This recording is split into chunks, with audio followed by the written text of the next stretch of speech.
Thursday, and you know what that means. Welcome to All for One. This is your captain speaking with the one we call El Jefe Moses Marquez on location, working on his vacation. Here to discuss Hey, every single twist and swerve in pro wrestling.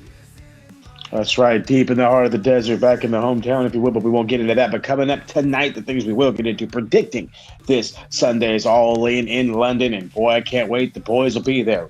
Roman Reigns, back off WWE television. They'll carry us on that one. Mark Henry comes to the defense of Vince McMahon. Plus, we have 3 headline matches as The Phoenix gets his rematch against Ted P. De Niro for the Knowledge Championship. Cypher issues a rematch to Chad Malcolm and Travis the Walker. He's back, as you know, at the Anderson for his television championship. Even though I don't know what condition Travis is in after the God only the vicious strike, I should say, that he received from the captain, the brutal ejection from the Dragon Club.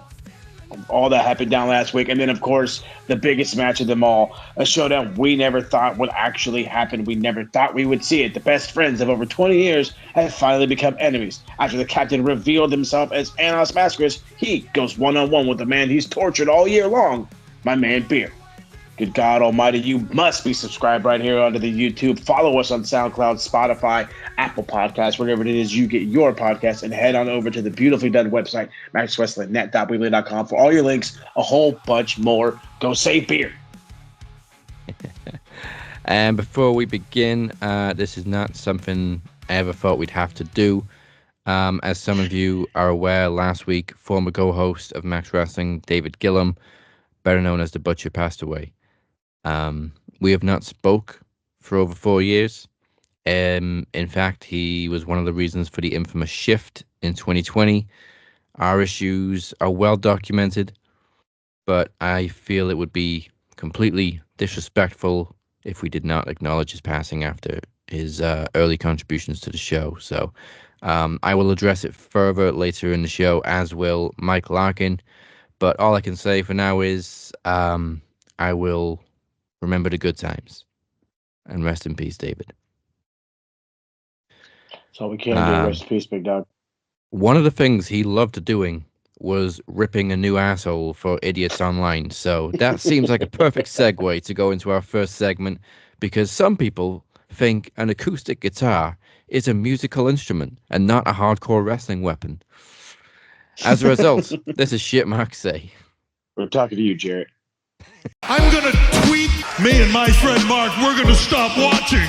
You're a whiny bitch. First up, WWE announced that they were doing a live event, aka a house show, better known to as old schoolers as house shows, in the same city on the same day as AEW's World's End. And the E-Drones love this, but let me just specify house show. And the E-Drones are all up in arms with joy, saying stuff like this, which is Mother Nature's silver seed, saying maybe a pay-per-view losing to a house show will be enough to convince TK to get out of the wrestling business. First of all, why do you want wrestling companies to shut down? More wrestling is good, right? That's my biggest gripe on this whole part. We've said that shit for years. What I understand competition, and what has competition done? I don't mean to cut you off, but what has competition done for the E? It's only forced them to improve, right? Yeah. Come on, man. And second of all, just reread your own tweet and explain to me how a pay-per-view can lose to a house show, which is a non-televised event. The only people that are going to see it are the people in attendance. So what exactly are they going to lose? There's no ratings. This is true. And if you really, and now, do we know where World's End is going to be? Is it Washington? I think it's in Tacoma. Okay, so if it's in Tacoma, Washington, my guesstimation is the arena, and again, this probably doesn't help. So the E-Drones are going to take this and run with it. But let's just say the biggest arena they're probably going to get in Washington is going to be about, I want to say at most, maybe 10.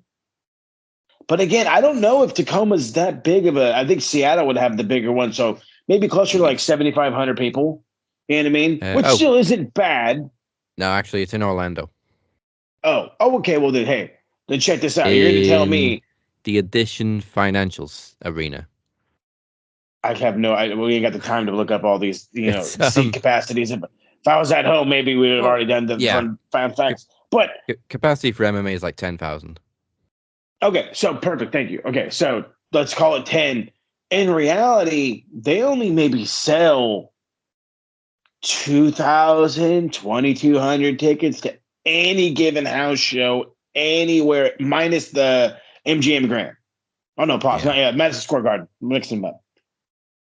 But I mean, that's the only one that's a glorified house show, being MGM Grand, that doesn't have this massive, or I should say, actual arena size arena. So you're going to get 4,000. Let's just go with 4,000 plus. It sounds like a nice enough number. 4,000 plus less people watching this house show as you would a pay-per-view. Not to mention, you're also getting pay-per-view buys, because you had mentioned, obviously, house show, non-televised. Yeah. Come on, people. The WWE event is in the Kia Center, which is about twice the capacity. So, okay, you can double up on tickets. That's fine. But you're telling me you can't find 30,000 wrestling fans in Orlando? Okay, but let's be honest. So it's a bigger arena. It's a house show. You're going to tell me they're going to sell out that house show? It's a house show 3 days after Christmas. Hey, yeah, you're really not doing that. I got your argument for a little bit, or at least the E-Drone guy argument for a little bit, but then at the same time, you're taking away the fact of, they're going to lose. How? When they're still doing pay-per-view buys, which, by the way, that's something that the rest of these E-Drones need to understand. Pay-per-views. Okay, AEW is still making all this money off of pay-per-views. They don't have a subscription with Peacock or eventually Netflix or whomever, where you're just going to pay a normal fee and see these shows. I mean, if they decide to go back to pay-per-view, cool. You know what I mean? Then we can start arguing those numbers if you want. But until then, last time I checked, every show, whether they sell out or not, is still making pay-per-view money. Yeah. It's also, they're going to be, what, a 20-minute drive away from each other? So you telling me I'm going to get bored at that house show? I'm just going to go to that show? Because that's exactly what I'm talking about right there. I'm out of here. I'm going to go to this show instead. I'm smelling lots of wrestling fans in a close vicinity. And here's the thing also, Yeah.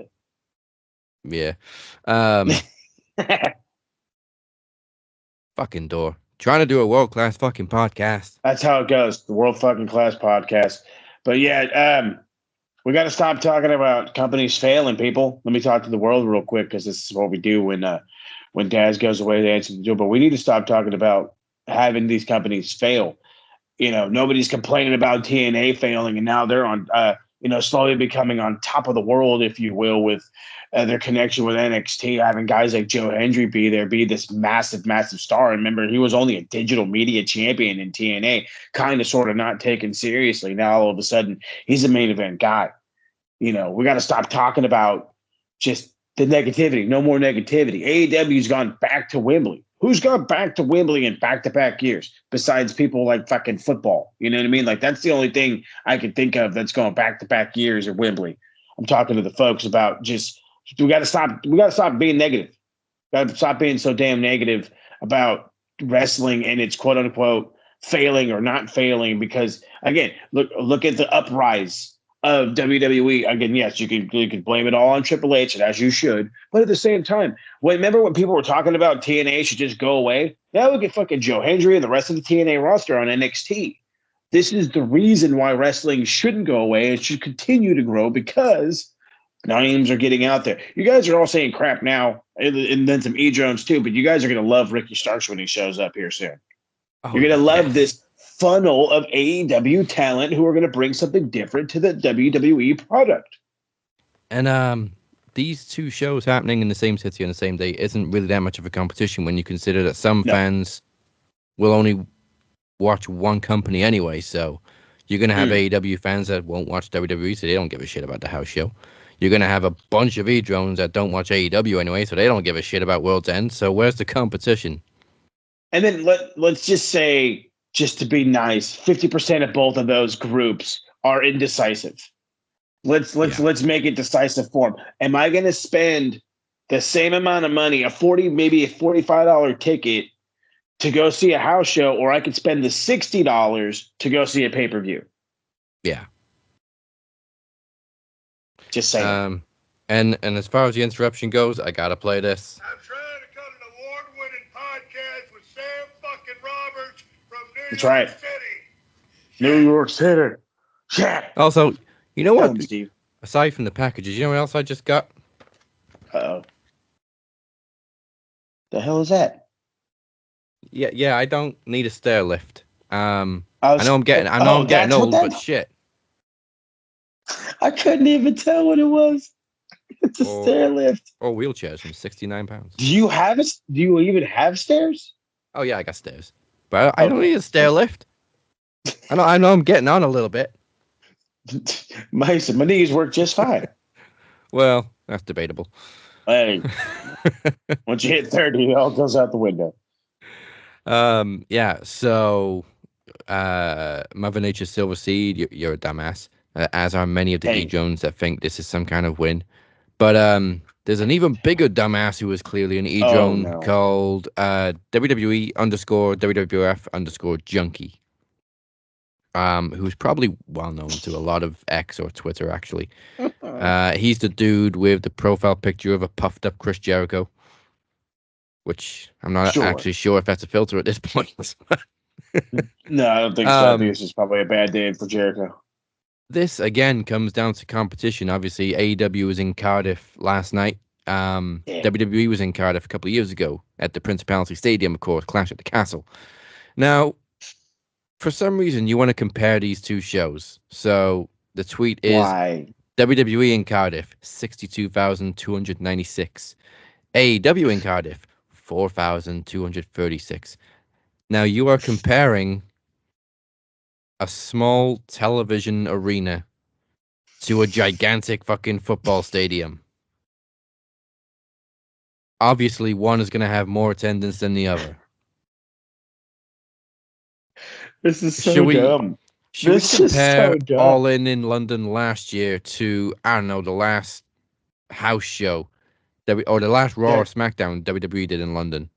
There you go. Which was a smaller arena because they haven't played Wembley Stadium in 30 years. Exactly. That's first off, again, why are we comparing from years ago? If say like Raw had just ran, make your argument on Twitter, fine, I'll leave you alone because it's a weekly show on a weekly show in probably a same arena or similar, fine, whatever, semantics. You're taking a PLE, as my man said beautifully, at a football stadium, and they're in Cardiff,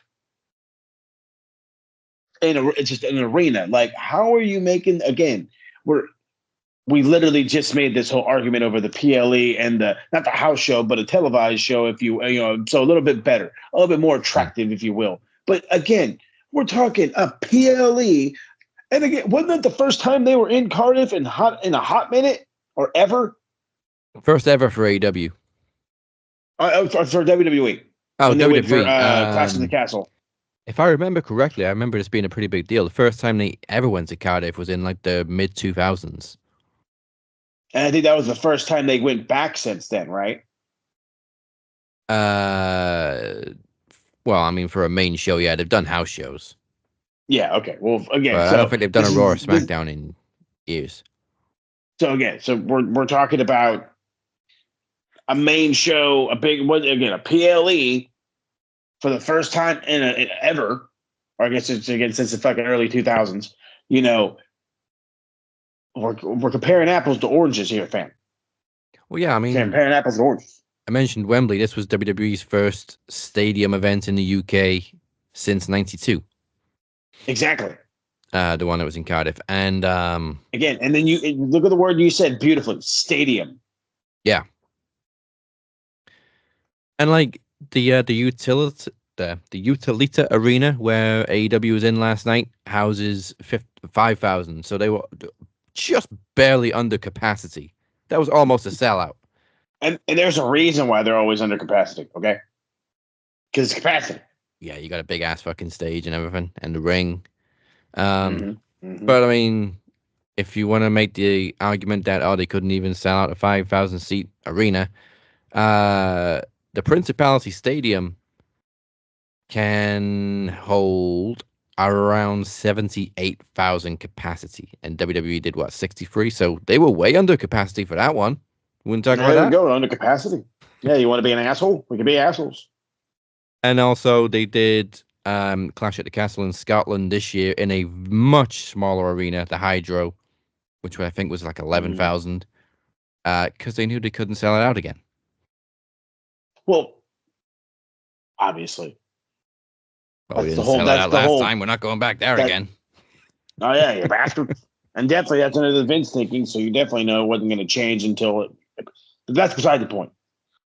Can't sell it out. You're making we're comparing fucking butter to milk here, fam. You know what I mean? Yeah. We're on two different spectrums, and it's an argument because we look better. Yeah, so this isn't even us saying, "Oh well, WWE couldn't do this." This is us being impartial, actually. Like, if you're going to criticize one, criticize the other, or just be happy that wrestling's doing well. Ta-da! Stop competing What a concept. against each other. Please. Just there's enough competition in the world. As the saying goes, especially when the wrestling fandom these days, just fucking enjoy wrestling. Hey, what a concept, right? Right. What a concept. Yeah, that's all the marks I got this week. So going into this week's WWE quickly, because we're going to rattle through AEW's All In a little bit later on. Let's start with a less controversial one first. Roman Reigns written off TV again until September, because obviously he got attacked by Jacob, which is why they did that awesome knee injury sell for Jacob to keep him away from Roman for a couple of weeks. And then as soon as they meet, he fucking writes him off TV. So beautiful. Jacob's coming in looking like an absolute monster. Roman's getting a bit more time off again. But I did see another report that even his return date has been pulled, which was in September. I'm kind of find it now. Roman Reigns removed from WWE show, which was supposed to be his return on September 13th in Seattle. Seattle's a big enough crowd. Okay, let's be frank. What's the next? Like, they don't have the what did we talk about last week? Survivor Series. Yeah, the next one's Bash in Berlin, but exactly. So we rid him off television, or he's been written off television to just stew. Now you've made Jacob look like a monster again, because everybody doubted him when he went out with an injury again. Just an excellent fucking sell he is. And now we have literally built well past Solo versus Roman and gone straight to Jacob versus Roman, which is honestly more of what we want. You're going to extend this entire feud that much longer. I that's fine with me. You want to there's no point of bringing him back in September. You already you really don't even need to do a damn thing. Like, you could have Jacob I've always said this and they'll never do it, but you can have like Jacob Fatu do like an open challenge at Survivor Series. Oh, nobody could fight me, and then out comes Roman and just pop the fuck out of everybody. But they'd never do it. You got to build a little bit. But he can wait till October. Yeah, my guess is they're gonna build on the Usos reuniting for the next couple of months, and then them reuniting with Roman. There you go. That sounds good. Just again, we kept saying Bloodline versus Bloodline. Yeah, we got 3 months to kill before Survivor Series. And also, maybe they've given him more time off, because obviously he's just lost his uncle mere months after losing his dad. So rough time for the family. So it's understandable if this is unplanned extra time off. Yeah. But the positive is it's good for the feud, to keep that feud going. You don't want. We had Roman back on TV for 2 weeks, and he just destroyed the Bloodline. So it's true. He made him look just like nothing. And then it's like, how long are we going to make fails, this last if he's just killed them all? And then in one fell swoop, they look strong because of one component. Now you have the opportunity to allow them to rebuild, get stronger, and then all of a sudden, like I said, the Usos will come back, and then the Usos will bring back Roman, and then maybe that's our Survivor Series. You know what I mean? It'll be the Bloodline versus Bloodline at Survivor Series, which I think would kind of suck. I really feel like I want some singles before I get the whole thing, but hey. I mean, we'll probably get a Roman Jacob singles afterwards, but I'm also kind of hoping we get The Rock's return right at the end of War Games, just like we had Punk last year for that conversation with Roman, build towards Mania. I like it. But yeah, we'll see. But now on to a little bit more controversial stuff. Mark Henry, who recently kind of popped back up in WWE after leaving AEW, has come out and defended Vince McMahon. I don't have the actual quote in front of me, but it was something along the lines of referencing Janelle Grant and stuff. Where was the trauma or emotional damage or whatever when they were getting paid millions and they were getting BMWs? Like,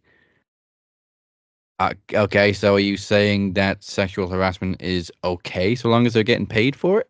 You're fucking A right. That's what he said, because that's exactly what that is. Why would you say that? Like, okay, they've only just come out with it the last couple of years, but Vince McMahon was a very, very powerful, is still a very powerful Pause. man. Thank you. There's always been this kind of legend of WWE having the best lawyers in the world. So Vince McMahon is untouchable, and for many years he was. There's so many things he should have gone to jail for. Hell, how long did all this the scandal actually start, and what has actually happened since? So that should tell you how good his fucking lawyers are. It's been months, and all he's done is step down from WWE's head creative. He's still on the board.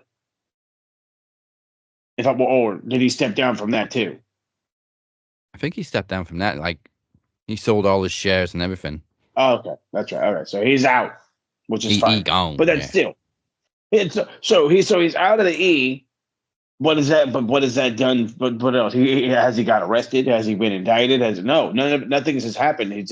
It's all sitting there. But to go to his defense and to say something as, and again, we are paraphrasing here, that it's all good, that as long as you're getting paid millions to be literally assaulted, that's ridiculous. Now, and again, I'm not trying to spin this in any weird way.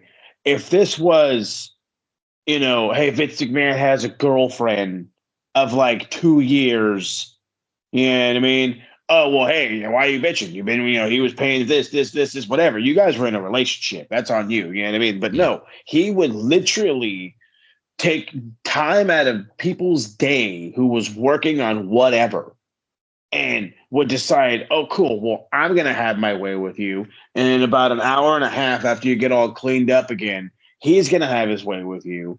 And then you know what? I'll probably throw some money in your bank account just so you feel, all right about, being completely assaulted.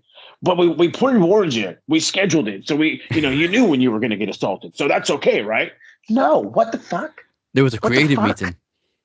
There was a creative meeting, and we scheduled our time to assault you. Like, what the? Honestly, Mark, I thought better than that of you. Same. Basically, he's just excusing his behavior. It's easy to say, oh, why weren't they complaining years ago when they were getting new cars and money? But I mean, you don't know how trapped they feel. You don't know what they were feeling. You don't really know anything. We don't know anything. No. Mark Henry probably knows a little bit more than us because he's closer to Vince than we are, but that doesn't mean that that's okay. Like, I don't know if you could really tell. I'm wearing a styling and profiling shirt. I'm wearing a Ric Flair shirt. As we all know, I love Ric Flair. And even when the Plane Ride from Hell, the episode of Dark Side of the Ring came out, and a lot of the truth came out about just how he acts on a normal basis, even I was saying, like, hey, dude, like, I understand who you are. I understand the fame.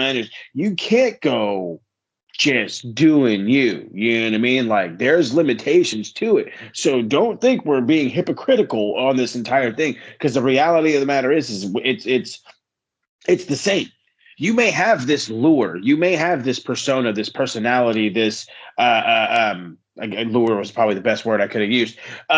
To for women to just want to lust over you or whatever have you, but to just say, well, because I'm the boss and I have the money, I can do what I want. And he would hire and fire people based off of that too, from the reports that we read. It's there's no defending it. And a guy, and again, and a guy who has won gold for this country is willing to stand behind somebody who, again, literally did what they want and just paid money for it. And I hate doing this, but I brought politics into this shit last time. And this just is all that. It's the same thing. That's what there's Trump and 30 something and counts of fraud, all these indictments of rape, or all these rape allegations, all of this stuff. But it's okay because they had money. It's okay because they had the lure. It's not okay. It is not okay. Yeah, I don't think I'm assuming she didn't like state the terms. Okay, but I want a BMW. Like I'm assuming it was more like, I'm going to give you a BMW if you shut your mouth. And she's just like, what? No, honestly, in reality, it was probably did whatever. You come into work feeling like crap the next day. On your desk it says thanks, and a set of car keys. And a set of car keys. Not even a personal interaction. Oh my God. God damn it, Mark. All right. We have 3 matches to get to this evening. We were gonna do trivia promo, but this is a very rare occasion, ladies and gentlemen. The Phoenix is awake. So we're gonna bring on the Phoenix. We're gonna get some trivia for you right now. All right. Joining us for the first time in I don't know how long on a live episode is for real the former 6-time knowledge champion, the Phoenix. I'm more part-time than Roman Reigns. Hey. And we were just saying he's just come back and now he's been written off TV again. And there you go. And I see Sportskeeda clickbaiting. Oh, Roman Reigns has been removed from WWE, and then immediately in the comments, everyone was just like, "Yeah, for one show." Sportskeeda's the worst. They are the absolute worst. Mm. In fact, we did have a segment for him, but we have got so much to get through these days. So it is a rematch from Promo Slam. Technically, Promo Slam was a triple threat, but Teddy came out on top. He is, of course, the current reigning knowledge champion. So we're keeping it. It's what? He's a 2-time champion now, yeah. Oh, this is the 3rd time I faced him this year. Oh, yeah, you're developing your own little rivalry. Ooh. So I don't think we've done a quick fire for a long time. It's been 3 stages or full trivia mayhem. So we're keeping it simple. The most correct answers in 1 minute wins. And as is tradition, your time starts after I finish asking the first question. All right, your 1 minute begins after this question. Ric Flair shares the name Nature Boy with which fellow wrestling legend? Buddy Rogers? Yes. Who won the 1994 King of the Ring? Bret Hart. Ooh, close. Owen Hart. In what year did New Japan's IWGP League become the G1 Climax? Pass. 91. How many times has Jeff Hardy been TNA World Champion? 3 times. I thought that it was twice. Sika and Arthur formed which legendary tag team? The Wild Samoans. Yes. Which of these has never used a version of a powerbomb as their finisher? Batista, Big Show, or The Undertaker? Big Show. Yes. How many times has WrestleMania been held in Madison Square Garden?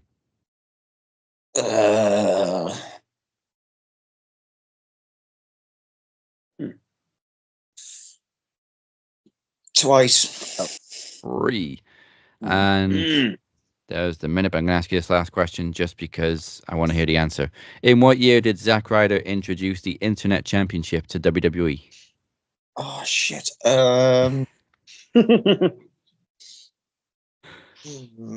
I might need a I minute. swear I was in high school.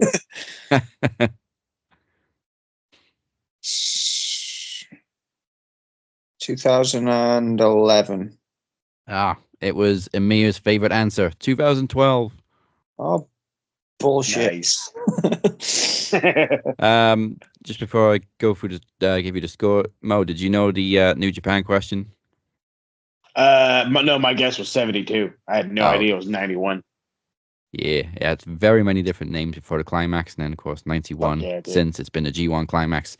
But you got 1, 2, 3 out of 8. Hey. I mean, yeah, we've had better scores, but the good news is Teddy has failed to appear, so by default, you didn't really need to answer any questions. You are now a 7-time knowledge champion. Seven. On record again. But hold on, don't get too excited. Don't get too excited. That also means you've got Kenny Killer at max 500. How many weeks away is that? 4. Sorry. September 19th. Okay. There you go. Okay. I got time to prepare then. There you go. A little bit of time. As I said to Daz like the other day, I'm still like 10 weeks behind. At least it's better than 12. I got caught up playing other video games, and then I listen to it in the background while I'm playing. You let me know the other day that there was some dead air on one of the episodes. I'm like, that was 10 weeks ago. There's nothing I can do about that now. Thanks, bro. I'm going to ask this last question because I'm very curious to see how quickly you or Teddy would have got it. Yeah. So the final question would have been, stop me when you know which wrestler had these alternative ring names. The Comet Kid, El Centurion, K-Dog, Latin Fury, Max Moon. I thought Moses would have known on that one. Conan. Conan.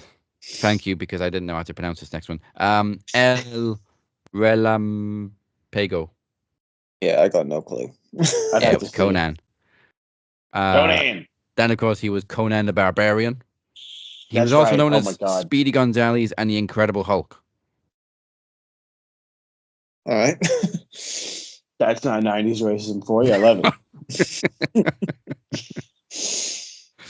And finally, Conan the Great. Yes, it was Conan. David Gillum. You know, the one thing I've always admired and respected about David, and one of the things him and I bonded over, was the love of our families. He loved his Mrs. Helen. He loved his son, Kian. He loved his daughter, Jamie. And my heart breaks for them. My thoughts and prayers go out to the family of David Gillum, and it's no secret. David and I have had our ups and downs over the years. I have spent many mornings with that man. I have so many moments, memories, and stories. And one of the stories I'd like to share with you is my last conversation that I had with David. In November 2023, I had put out an LFC podcast on my YouTube channel, and David had commented under that video. And he had written, I don't know why I chose this video as my first to watch, but I was compelled by your words of God and faith. I simply wrote back, thank you so much. I truly appreciate that. And that was my first interaction with David in over 3 years. The next day, I had gotten a friend request from David on Facebook, and he had messaged me saying, I think it is time that you and I bury the hatchet. And I said, I'd like that. And we had exchanged voice messages and text messages, and it was a pleasant, fun, and nice conversation, very genuine. And I'm glad that I got to have that conversation with you, and we got to bury the hatchet and make peace. And just like that, we were friends again. So with that being said, rest in peace, David. There were so many people that loved you, cared about you, and just wanted to see you shine and continue to prosper. And I'm very grateful for the time that we had. And until we meet again, this one's for you, David.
Pay-per-view predictions. But of course, there's 10 matches. The pre-show is Chris Statlander and Stokely Hathaway versus Willow Nightingale and Tomohiro Ishii. There's a stipulation. The winning team will choose a stipulation of the match between Nightingale and Statlander at All Out. Oh, okay. I like that. Good, interesting. Good stuff. Honestly, I don't know which way to go because they've already had a few matches, and it's gone both ways. But considering it's usually like that with most feuds, though, isn't it? It's like they have one match with one person wins, and they have the other person win the second one, and then they have the rubber match, which is usually a stipulation. Yeah, but considering Willow has got Tomohiro Ishii and Chris has got Stokely, poor little Stokely, I gotta go Willow and Ishii. Absolutely. Come on now. You're really gonna go against Tomohiro Ishii? Really gonna go against this guy? He may only be 4'11", but he's the best. Yeah, Willow and Ishii. All right, full house for that one. All right, on to the main show. Actually, you know what? That's not a bad order to do the matches in. I'm going to go in the order they got. Toni Storm defending the women's title against Mariah May. Oh my goodness! I don't want either of them to lose, but same. I was literally just thinking to myself, I was like, why? Why? So surprised that this has stayed a singles match. I thought they would have given it a stipulation by now because every time they've met over the past few weeks, Tony's been busted open pretty much. Well, yeah, I figured we'd do like a first blood.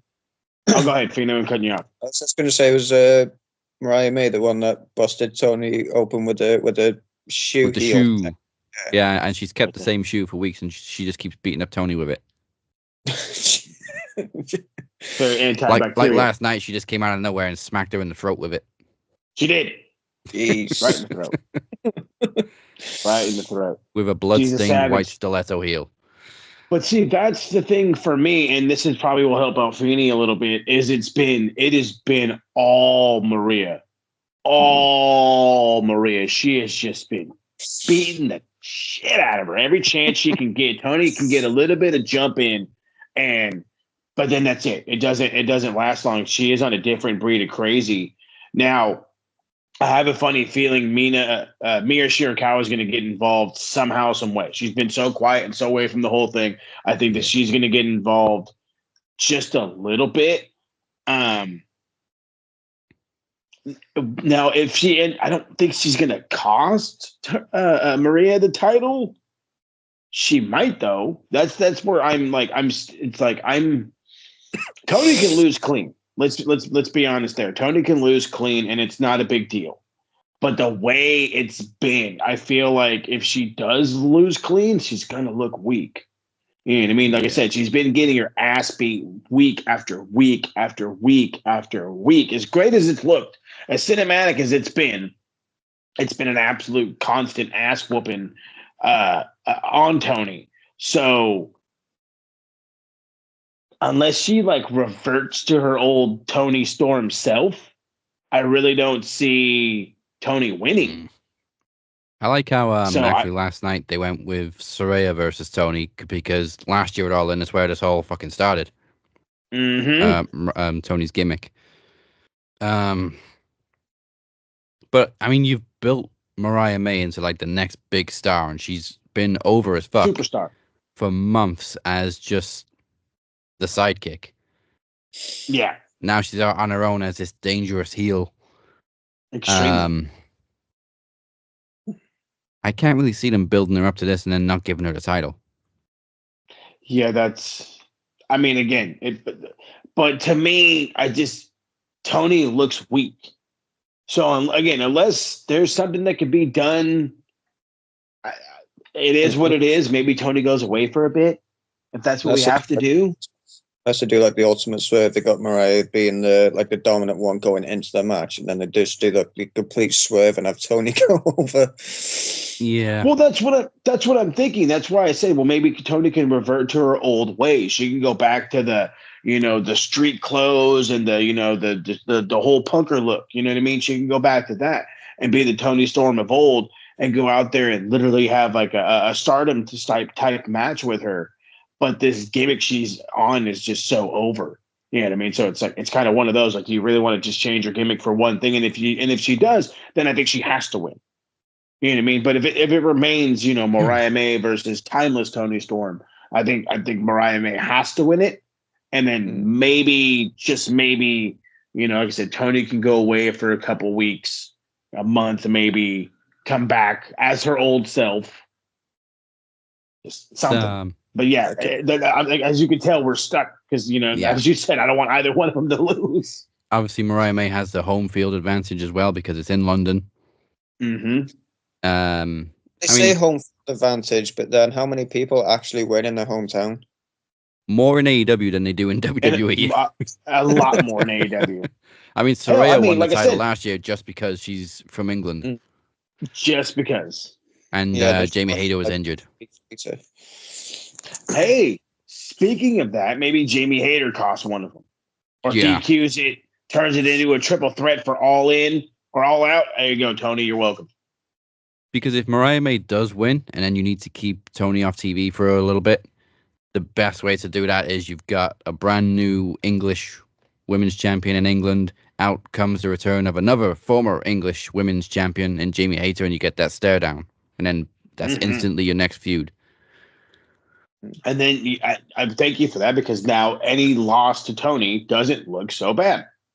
No, and we also have All Out in 2 weeks. Mm-hmm. Quick turnaround. Yeah, I'm glad they gave us a little bit more time this year. Seriously. We're gonna Fall Out, go home show, and then bam, there's All Out. Yeah, I'm gonna stick with Mariah May, new champ. Sames. Yeah, I think it'll be Mariah May. Tony will step away for a bit, and then she'll come back as Tony Storm of old, if you will. I really don't want her to, though. I love timeless Tony Storm. I do too. I really do. But I just mean, like, you're going to look at, or maybe that's just what it is. And the only way to end up beating Mariah is to revert. I don't know. I'm sure we're going to end up having to go backwards at some point, just hopefully later rather than sooner. All right. I kind of hope this one isn't so early on the card, but because it's going to be a banger. But MJF defending the American title against Will Ospreay. I am telling you, if this goes on second, TK is fucking everything up. This should be one of the co-main events towards the end, because this match has so much built on it. It's not even funny. It is. They literally. What did we say it was last week? It was the Hulk Hogan versus Sergeant Slaughter all over again, but this time it's the opposite. Because now we want the English lad to win, so the Americans can just shut up. And I'm like, you know what? As an American, I'm all for it. That damn Americans, loudmouth bastard, take him out. But it's worked out perfectly. It really has. MJF came back, and he was the beloved MJF, and then and at the fucking flip of the switch, he's the most hated person there is. He takes this well-known title, the AEW International Championship, and he decides to go, guess what? It's American. And now he's this over-the-top fucking... I've never seen Lex Luger as a heel, except for NWO Lex Luger. He is heel Lex Luger, but like the narcissist Lex Luger. You know what I mean? He's heel American Nightmare Cody Rhodes. If Cody had turned heel in AEW, this would have been it. Hey, there we go. Another beautiful comparison. This thing is going to bang. It's been built very, very well every week, but last night that promo segment was gold. Oh my goodness. Will Ospreay will pay whatever fine he's got to pay for calling him a twat. It was beautiful. I love it. This again, like I said, it's been built to fucking perfection. I don't know. That's not true. I was going to say, I remember the last time I saw Will Ospreay in such a great feud, and actually I do. It was New Japan. Yeah.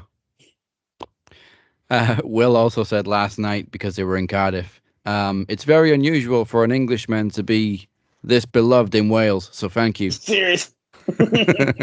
I laughed so hard at that one. My wife looked at me. She's like, I don't get it.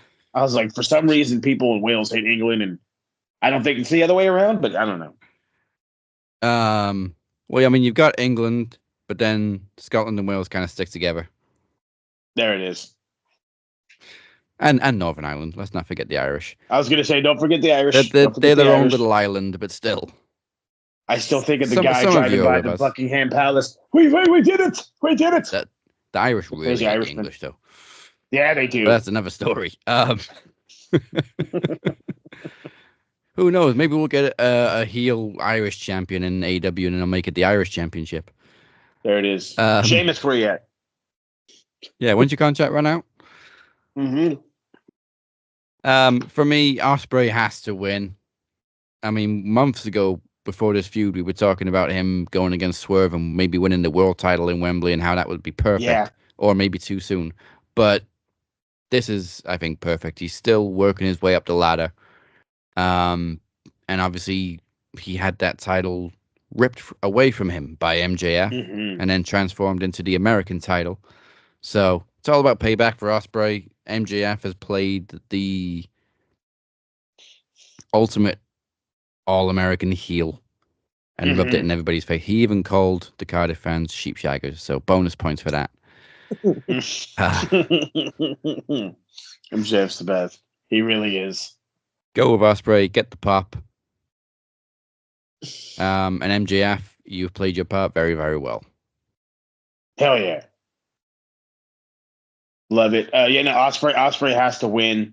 I'm just thinking in my mind now, do we go back to the international championship? Do we turn this into a European championship? What kind of craziness are we going here? I like the international title. I don't think it... I mean, it can be a little bit confusing because they've also got the continental title, but they don't have an intercontinental title, so you can kind of get away with international. There's a lot of titles. Or you could just keep it the American and have the Englishman be an American champion. The English dominate America. There you go. You're welcome. What were you going to say, Phoenix? I was just saying, how many championships are there? In AEW, there's a lot. More than WWE? So they've got, I think so. Hold on, wait, probably. Yeah, they've got 3 mid-card titles, singles. Yeah. Which doesn't is make pretty a lot unheard of of. sense. And that's not even including the ROH TV title. Oh, wait, yeah, there's 4. Yeah. There's TNT, there's Continental, there's International, and the ROH TV title. And then, yep. Don't ask about the tag division. I don't think I want to. Not when you've just had a trio with fucking, 9 belts? Oh, my God. And it was only like 2 titles? And 3, I was going to say, yeah, 3 of those belts meant nothing. Jesus Christ. Tony, take it easy now, okay? Take it easy. And then the TNT title, everybody gets their own version of the belt. What is up with that?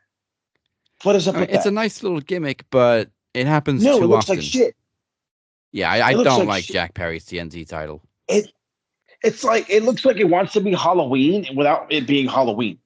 And it's trying way too hard. It's just it's a no. It's a no for me. It's cool that he made it himself. I didn't know he was a blacksmith, but yeah, he literally made the belt himself. He unscrewed the original plates off. He made his own copy. He painted it. Hey. He smelted it himself. Hobbies. Motherfucking hobbies. And that's a nice segue because we're going to go into the TNT title now. Hey. We all said Ospreay, right? Yes, sir. Right. I never technically answered. Oh. I do want to say Ospreay, but for some reason I'm still edging slightly more towards MJF. So okay. Just because it would be beautiful for the heel to pick up the win against an Englishman in the middle of country. London. All right, so Jack Perry defending the TNT title against Darby Allin in a coffin match. Hey. I think the biggest difference between a coffin match and a casket match is a coffin's smaller and it's more portable, so you can move it into the ring. Yeah. Like caskets were always double deep, double wide, as Vince used to say on commentary. What I to think take we've that seen a all the coffin way match in back to the AEW 90s. before, right? And Darby took it into the ring and then did a coffin drop onto the fucking coffin. Yeah, and that's how he won.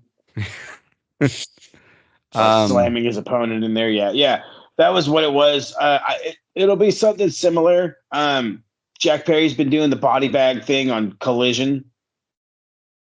It's whatever for me. I'm kind of smelling a retain for this one because, Jack's literally just got his own version of the title like a week ago. Yeah. I think he's going to win from help, though. Oh, yeah. And I think that's the point. I think that's the entire point of this entire thing is he's going to win from help. There's no way he should win it clean.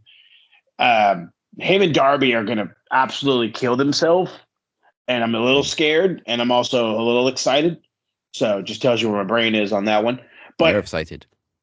Hey, there it is, nerve-sighted. It's the greatest word we ever invented here on Max Thank you, Evan McCabe. But you're the man. But it's the truth though, because it's as much as I would love Darby to win. And again, because the face, he's coming back, I don't even know if the guy's 100% fucking healthy in all reality. But I don't think he's ever 100%. Right. Especially mentally. But you're 100%. Jack just won this thing. He had just won it. I want to say at the last pay-per-view. He just made it his own. It's a little too early. And let's not forget, the Elite are supposed to be running rampant. And they're running rampant through him. So whether it be Okada or the Bucks, somebody's going to get involved in this thing, and Jack Perry will retain. Yeah. And I don't think Darby needs it. He's already, a 3-time TNT champion? I want to say 3. I want to. Oh no, 2. Yeah, 2's, but yeah, 2. 2's definite, but I'm not sure if he's a 3-time already. I think Cody was the only 3. I think. Don't quote me. It's got to be a trivia question. Yeah, I'll add it to 500. Yeah. Again, Darby doesn't need it. Jack, he's on a bit of a roll, so keep the title on him.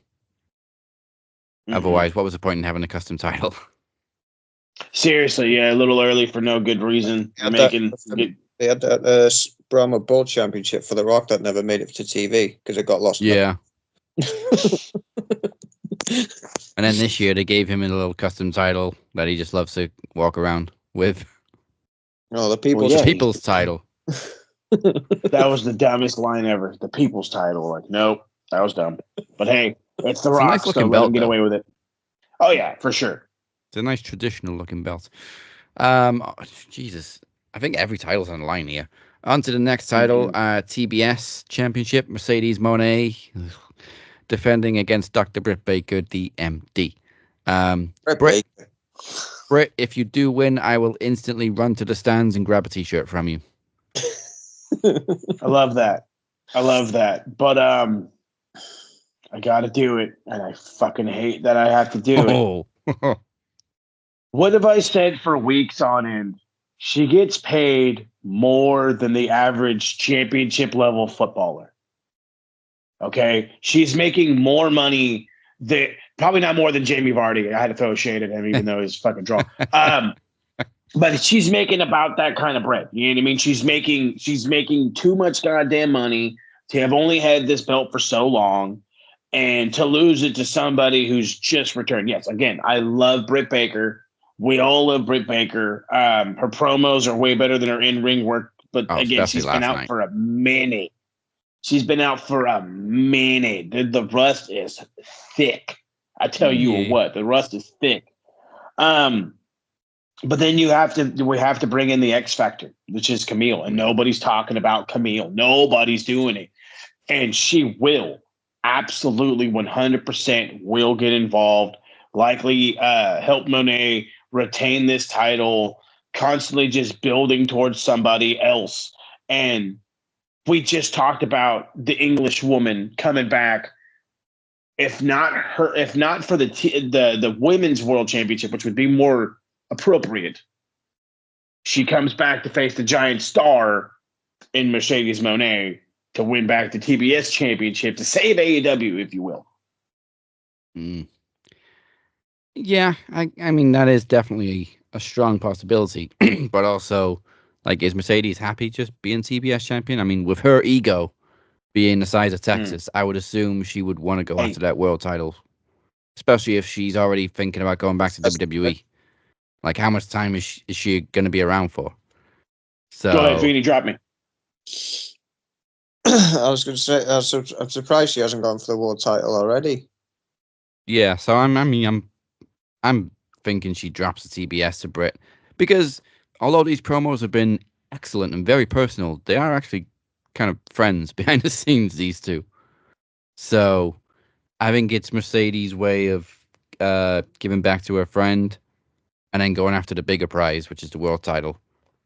I like that. Then she walks out. Yeah, and then trots on back to Titan Towers.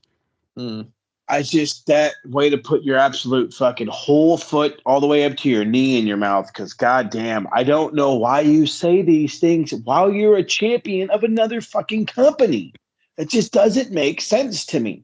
It just doesn't. It makes you out to be just egotistical, self-centered, and the whole fucking nine. And granted, we already knew that. We were just hoping you'd prove us wrong at some point, and well, you fucking didn't. Because Jesus, this is just. I mean, we all knew that she was trying to go back to WWE before she signed with AEW. And obviously, the only reason she went with AEW is because they offered her more money. More money than WWE was willing to pay her. Well, no, 6. We're talking $6 million. So again, yeah, you ain't wrong. If Britt wins, we need another return. And somebody we haven't seen in a long while. Reba. Yes. Reba is a big-ish force. Her and Camille could match up just fine, or at least long enough for Britt Baker to get a clean win. Yeah. Like, I was thinking, who would be good enough reinforcements to counteract Camille, and I can't really think of anybody. I did think of Reba. Sorry, Rebel.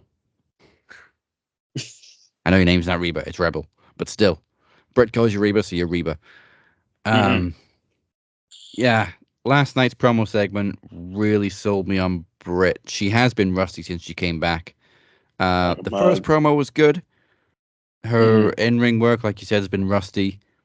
I think the last promo she did was a little stiff, but last night she was on fucking fire. That was the Britt Baker of old.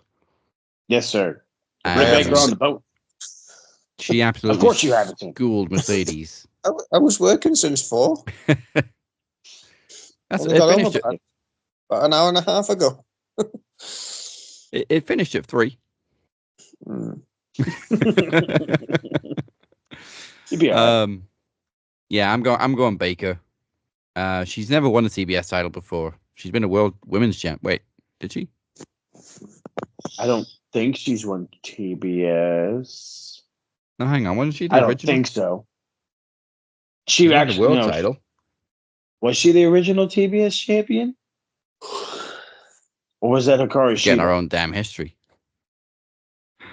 Well, again, this is what happens when this history is like within Jade 5 was years. the first TBS champion. Hey. Yeah, so Britt's never been TBS champion. She's been a world champion. Because she was the women's world champion the same time Jade won the TBS title. So we were always thinking, well, they can switch.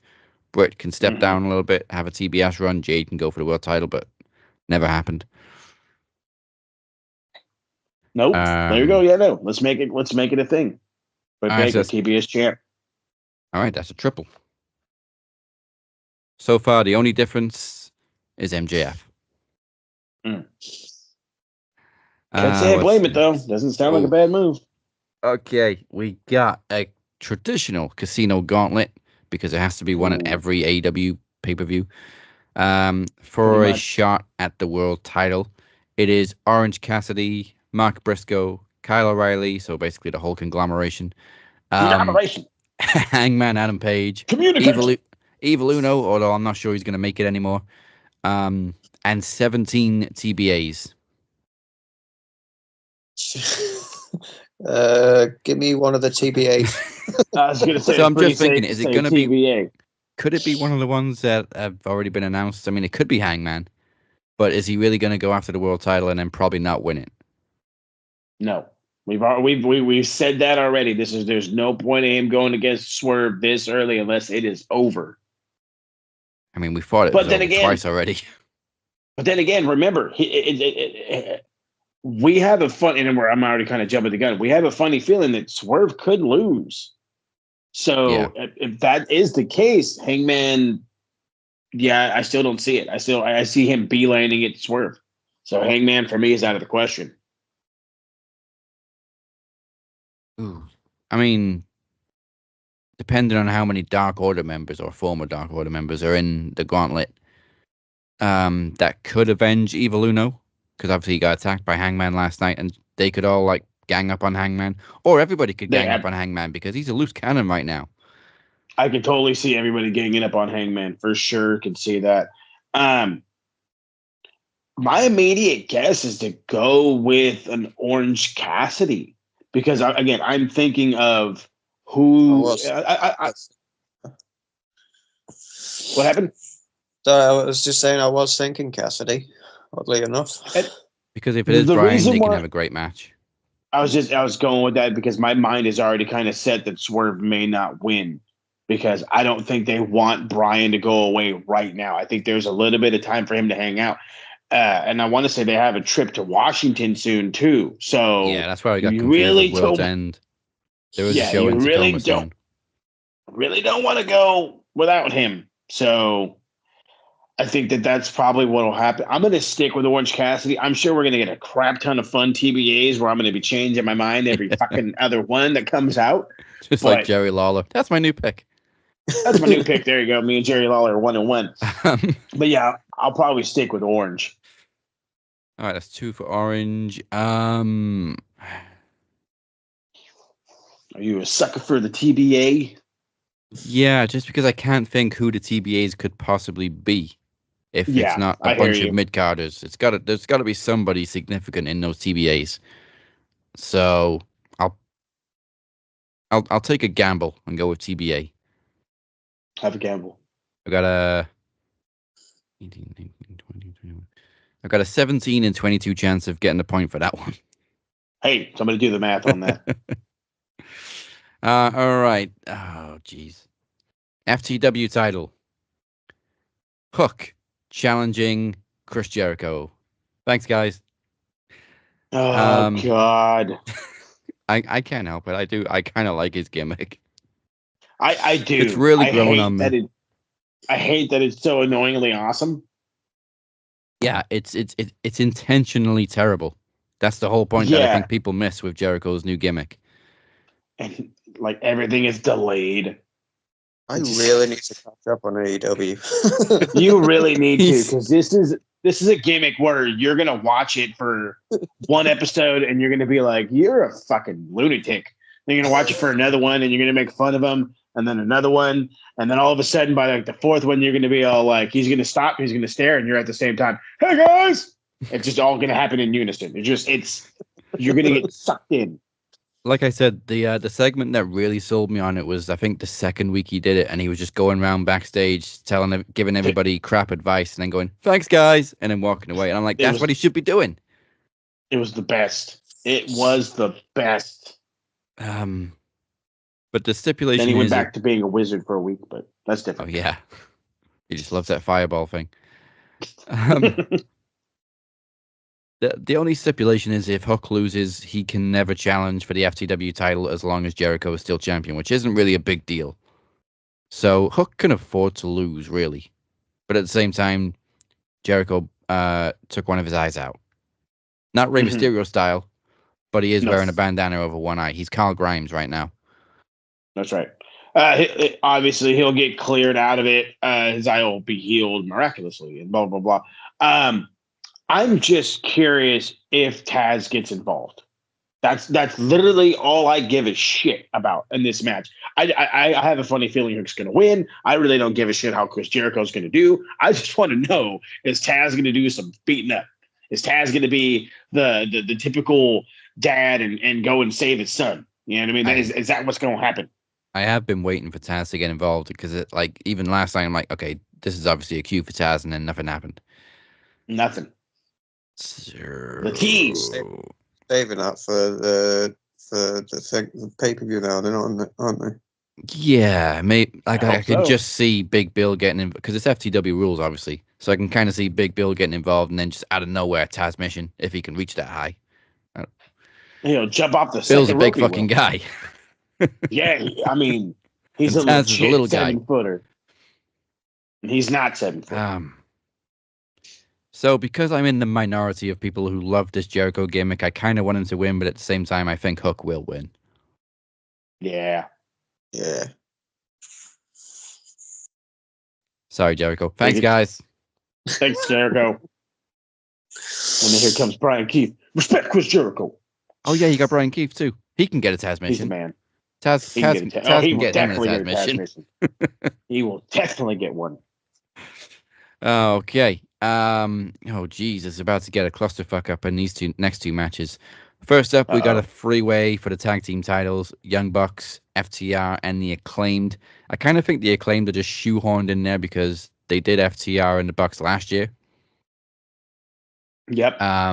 And I hate saying it, but I really feel like the Acclaimed have lost so much momentum. And it's, I don't want to say their own fault. It's the fault of this build because they went for the team that was shockingly beat the Young Bucks right after the last pay-per-view. Everybody got all excited. Oh my God, they're going to get a title shot. They do. They get screwed. And now it's turned into FTR versus the Bucks. And I guess the Acclaimed is there. And that's where I'm like, you guys fucked up, dude. Like, this should have been, if it turned into a three-way, it turns into a three-way. I figured it was going to be a triple threat. But you didn't need to make Acclaim look weak to get there. No. You know what I mean? And then on top of that, and I have to say this, when I was watching the attack from FTR on the Bucks during that tag match, it kind of looked like Dax was very hesitant and looked like he was going to go after somebody from the Acclaim. It looked like he was going to help the Bucks for a little bit. And then all of a sudden oh shit, there's Matt. Or Matthew, sorry. I want to get fined. And then he's going to get hit. But I don't want to say they're shoehorned in. I just want to say they're being overshadowed. Just to be nicer about it. And I hope that this is just, what's the word I'm here looking for? Fodder. This is just fucking smoke around the Acclaimed, and the Acclaimed would come out. I want to say 2-time AEW tag champs. Yeah. It also doesn't help that the Acclaimed's role in this feud has been very confusing because they've been faces for I don't know how long, and then as soon as this feud kicked off, they were just randomly heels. But then last night they cut like a face promo and barely got a reaction. They know how to make up their mind. But I don't know who to go with between the Bucks and FTR because obviously they faced each other last year at All In. FTR won and retained the titles. And I think they have faced each other since, so the scoreboard is kind of even. Mm-hmm. But Bucks have been champions for how long now? Wow. A few months, and they haven't defended them yet. No, I want to say this is their second defense if you exclude the Acclaim one, but still 2 defenses in 3-4 months. It's a little ridiculous. Maybe longer. But it is the Bucks. It is the Bucks. Yeah, probably longer. It is the Bucks. April. They have been Since wanting April, to do it like this. Yeah, fucking hell, it has been that long. Jesus. Because it was Sting and Darby, then obviously Sting retired, and then the Bucks won the tournament. So they won it at the end of April, and they've had one defense since. Talk about the fucking Brock Lesnar schedule. Jesus Christ. Yeah, like I said, I'm sticking with the Acclaim that are rando faces. Max Caster really needs to stop calling himself the best wrestler in the world. Really needs to stop. Yeah, he does. All right, you're going the acclaimed. Phoenix, who are you going with? I'm thinking FTR. Oh, they've been the quiet group of this whole thing, so okay, I could see a sneaky FTR win.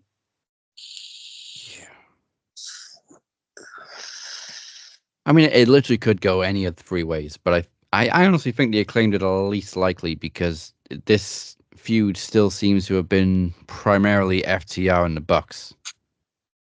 Right.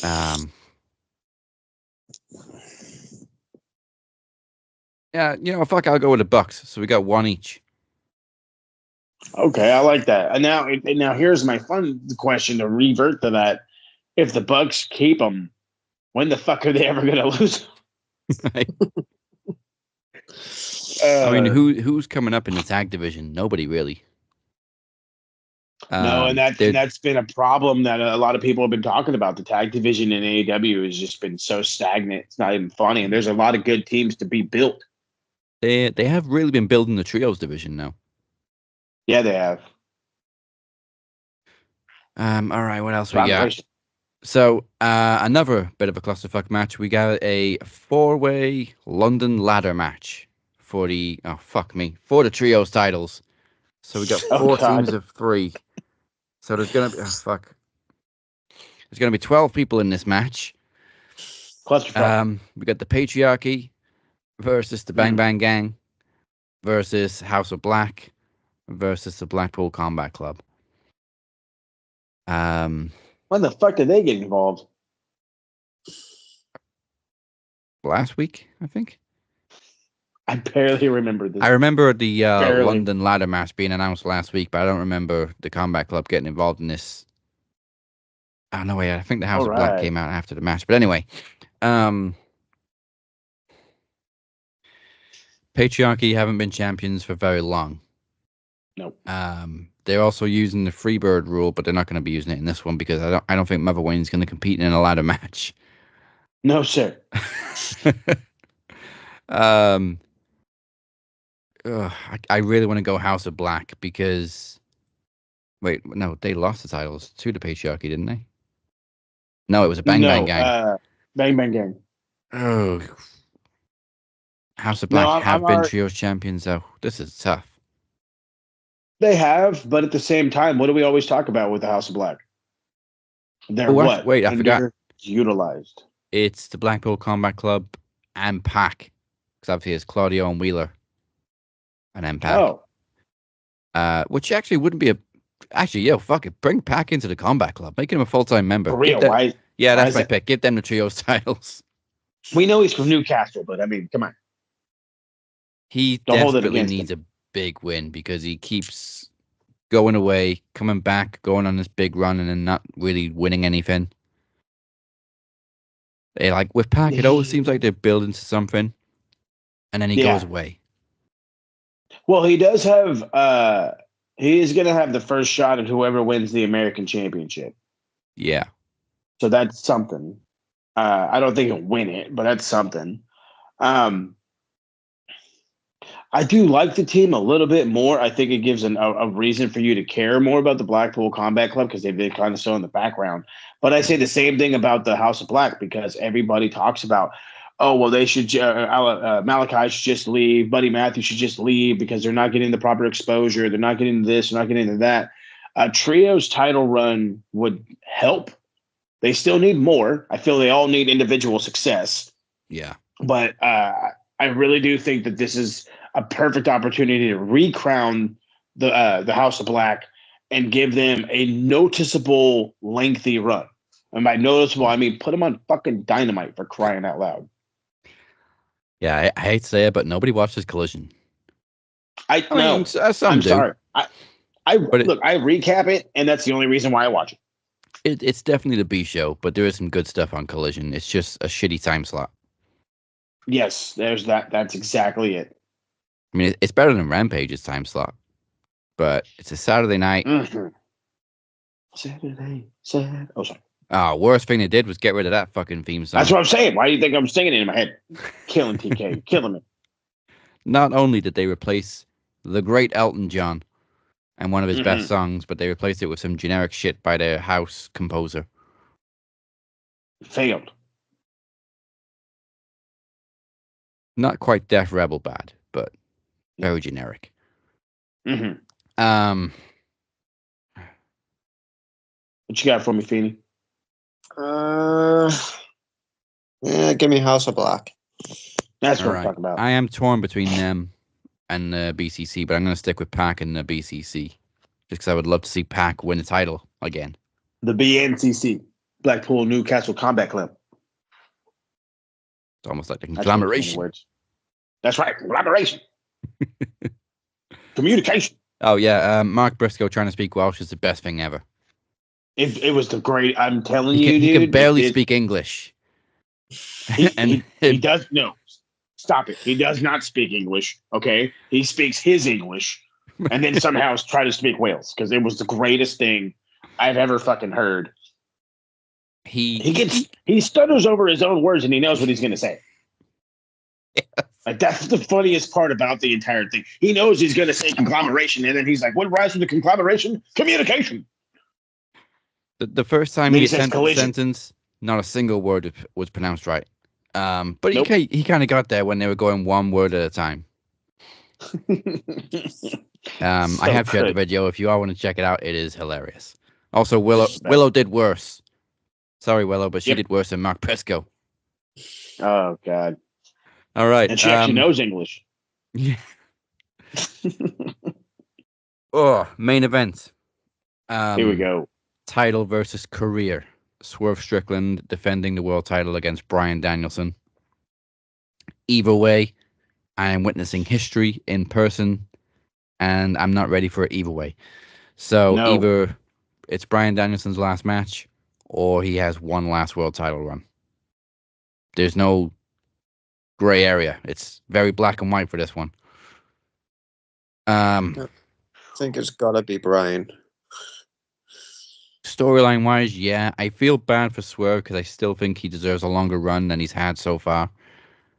But he's obviously turned heel again for this feud. Yep, and a good job at being heel at that. Yeah, he's a better heel than face. He's just very popular. But man, Bryan's coming in looking like a king. Yeah, and his promo last night again. Do you know what, people just watch last night's Dynamite because it was great. And Bryan Danielson's last promo was electric. Complete 2 F-bombs. That I have seen. You're saying it like it's gonna be over, and you know what? You might not be in that boat alone. I reflect a lot of this stuff off with my wife, as my wife was very involved in the WWE side. Mainly because of Total Divas. I've talked about this numerous times. And who was a great star on Total Divas? Daniel Bryan, now known Bryan Danielson. But she talks about him and asks all kinds of questions about him. How's his health? How's he doing? How's his neck? Blah, blah, blah, blah. When she overheard me a couple weeks ago say that this guy's going to be working without a contract, she started asking questions. Well, what does that mean? So this means that they'll sign a little extension to keep working. Do a show here, do a show there, make sure they get paid. And she's like, but does that mean he's done? And to me, I want to say no. I do. But at the same time, I keep thinking about the future, not history, about the future. And as much as I would love, and I think it's the perfect move for Bryan Danielson. I see I'm already fucking it up again. For Bryan Danielson to win his first AEW World Championship and probably like lose it in Washington, I think is like the greatest story there is. But unless it's a rematch with Swerve Strickland in both of their hometowns of Washington, you know what I mean, in their home state of Washington, I really think you got to leave it on Swerve. Like, I get the story. I get the legacy. I get it all. And it's a great whatever. But at the same time, what the championship crowning is always an excellent pop-worthy moment. But what lives longer in the fans' minds? The championship win or the farewell send off? Do we talk about all the championships the Undertaker won, or the time he left his boots in the ring? You know what I mean? And that's you weren't supposed to bring that part up. This was all, for mysteriousness, but you're 100%. I mean, in his mind, that was his retirement. Right. And I think that's, and again, maybe I'm just stuck in my ways, and I think that the only person that should be Swerve is Bryan Danielson, and vice versa. The only person that should be Bryan Danielson if he wins the belt should be Swerve Strickland. I think that that's the only way we should go. There is no in between, unless you decide for some random day you're going to go back to London and have fucking Will Ospreay win it off of Bryan. There's no point. You stick with Swerve and Bryan for a little while longer. So as you can tell, I'm so fucking on the fence because I want Bryan to win it. I do, but he's gonna have to have a short reign, whether we like it or not. Which is fine because he said this is going to be his last year full time anyway. But again, for me, I don't see a single person outside of Swerve, unless Kenny comes back. I don't see that happening. Yeah, well, was it this week? Yesterday, I think, actually, Uncle Dave said he's not ready to return yet. He's still in a lot of pain. So he's not clear to take bumps or anything. Nope. I think he's still working out, but that's about it. Yeah. And Bryan's also mentioned his kids a lot as being reasons for the decision to obviously cut down and go towards retirement. But he also said, I think last night, that Birdie wants him to lose so that he can retire, but his son wants him to win. And I was just looking, thinking, Birdie's seen him win a world title. He won his last WWE title in 2018, but his son hasn't seen him win a world title yet. So it'd be nice for them both to see him win a world title before he retires. What does Bree think? She could be the. Do we care what Bree thinks? I'm just kidding. I'm sorry. I couldn't help myself. Couldn't help myself. But I'm sure. What does Nikki think? I care even less. No, I think you guys got a point on that one. It's all like where does they stand? Where does he stand? He obviously is talking about more and more of his family. Yeah. Again, I feel like it's one of those, he's calling home. He's getting ready to go home. But at the same time, it's like either way, it's a fucking fantastic moment. And that's the thing I think that's kind of making this even more indecisive for everybody. Yeah. But like I said, he already announced way before this that he was going to retire probably the end of this year, or at least retire from full-time wrestling. So I don't think him winning one more title really affects that. He can win the title for just to put in the record books, like Sting with the tag titles, just to go down in the record books, and then drop it back to Swerve maybe, and then of course ride off into the sunset when he's ready. But I think it would make more sense for him to drop the title back to Swerve when they do go to Tacoma, because they're both going to be in Washington. It makes more sense for him to retire there, and of course Swerve is in his hometown. You see what I mean? This is one of those things where it's like, I feel that's where I'm at. Like I said, if that's the move, then Bryan wins. If that's not the move, Swerve wins. So I'll stick with that being the move, and let's go with Swerve picking up the dub. Added ingredient: Hangman can easily just cost Swerve the title because them two are beefing forever.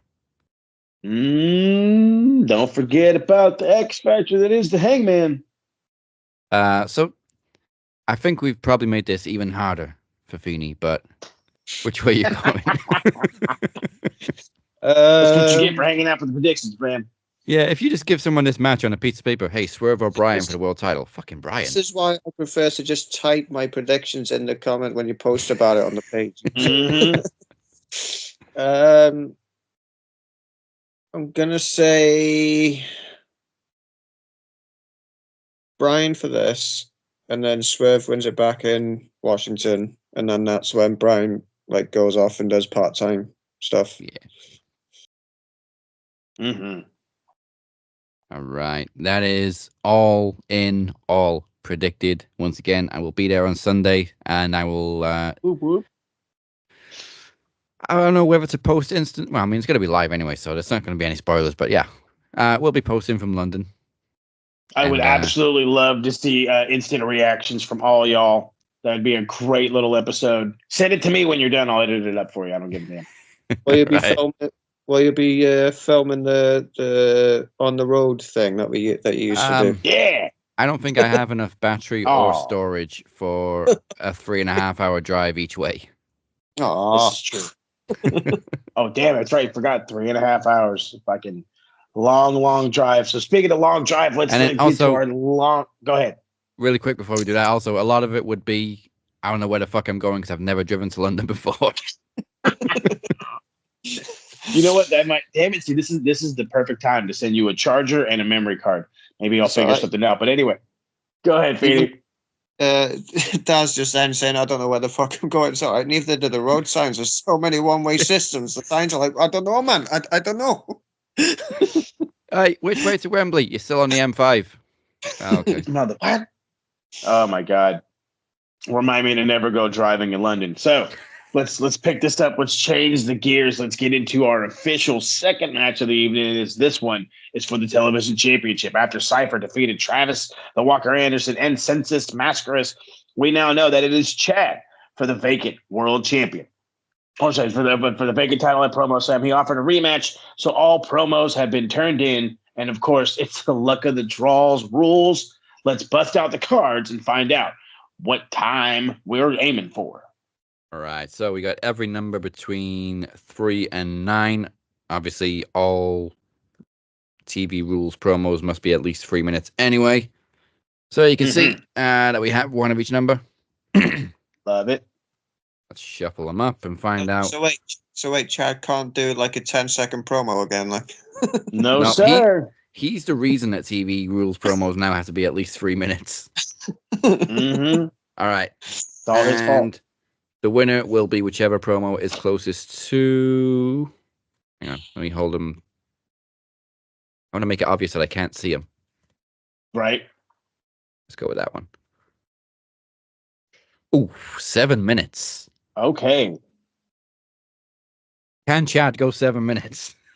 No. That's the bigger question. Sorry, Chad. This might be a case of longest promo wins, but let's find out. Cypher defending against Chad Malcolm. Oh, yeah!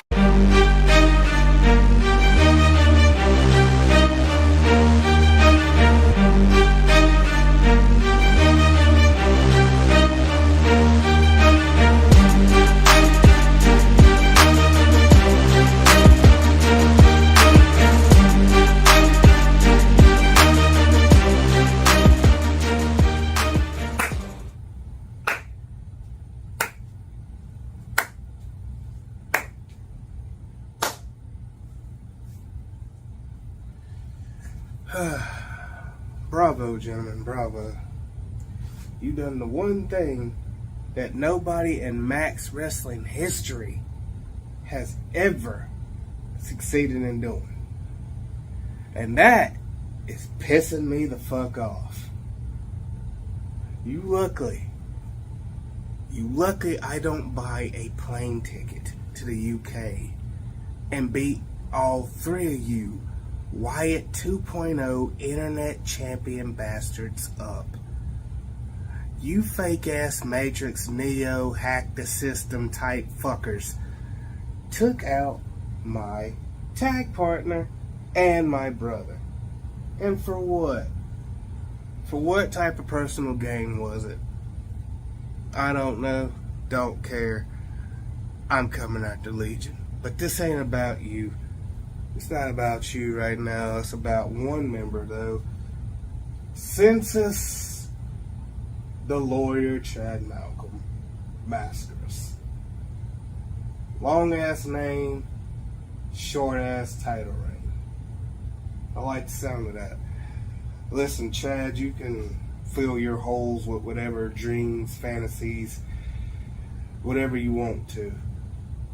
But your holes are going to stay empty. Because you're not winning the TV title. Now, granted, Chad, I seen the video. And I seen what you said. You're the one that got Travis killed. And I don't know how many holes you have in you, but I'm about to put a lot more that you can handle. And I'm not talking just, emphatically, but poetically. Because, see, once upon a time, Chad, you were nothing but a mediocre, stuck behind the desk, Monica Lewinsky to Dazzy Lee. That's all you were. And see, I don't think you quite understand who the fuck you're dealing with or who you just pissed off. See, I seen the post that Mr. Reid made, and he was quite frankly 100% true. If you took out the Walker, you might as wanted to take me out too. Because see, now I see that you three can't do nothing as dragons. But you're just doing a good job at cosplaying Party City mannequins, thinking you scare people. But what's the reason behind the mask, Chad? What's the reason?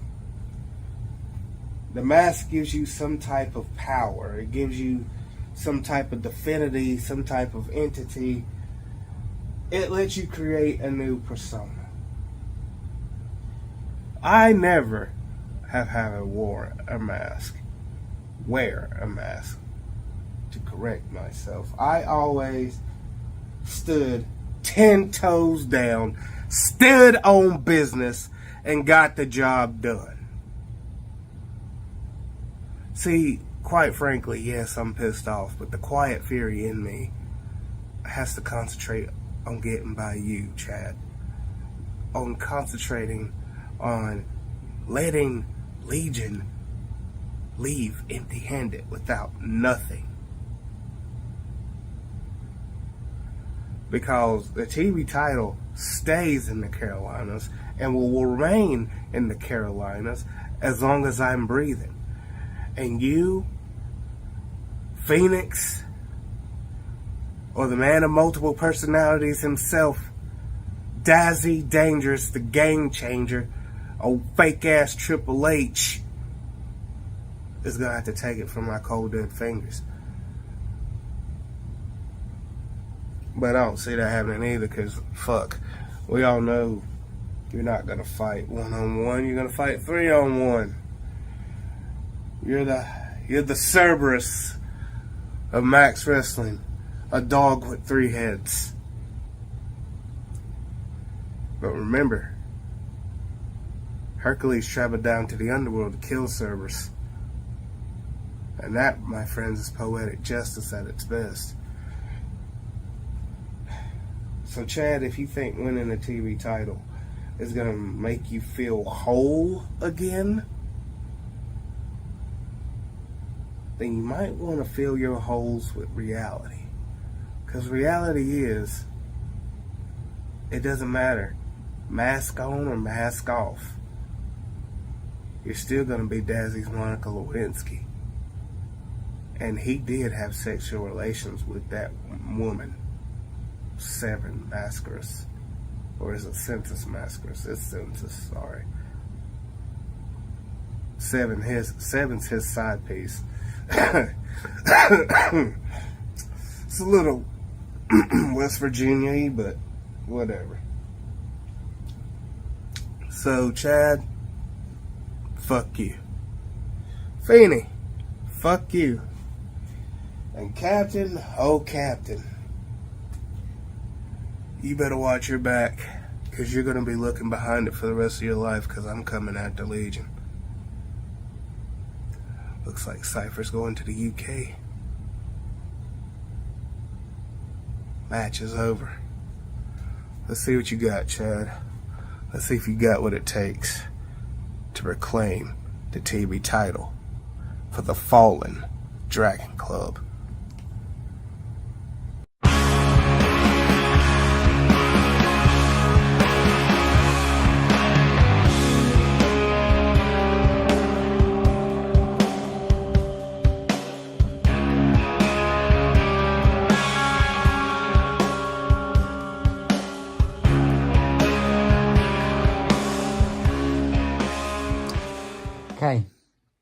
So last time out, I was not successful, as we can see by the lack of gold around my waist and on my shoulder. Last time round, I've hidden behind a mask. Not anymore. That mask. I used that mask to say how I really felt, because I put on a mask every day to hide how I really felt. Now, since you last seen me, a lot's happened. But mostly, I've grown up. A lot, to the point where I don't need no mask, metaphorical or physical. Hence, this beautiful face that you get to see instead. Speaking of beautiful things, Benson Boone, speaking of beautiful things, that championship that you have, Corey, looks very, very nice, I've got to admit. But you know what, it'd look even better? At the bottom of my bed, no, around my waist. Around my waist. It looked better around my waist. But yeah, we've got Max 500 coming up, and don't really have anything planned for that just yet, but I do have an idea. I want to walk into Max 500 as the current, the only TV champion. And I have a plan. You will get your rematch when I beat you tonight.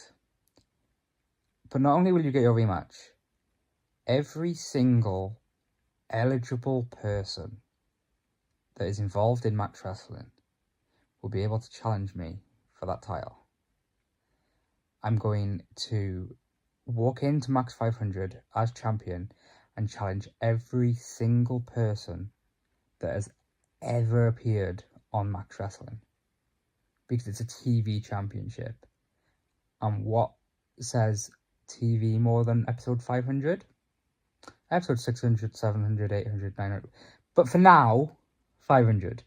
So I'm going to take this championship back. I'm going to stick it over my shoulder. I'm going to walk into Max 500 as champion.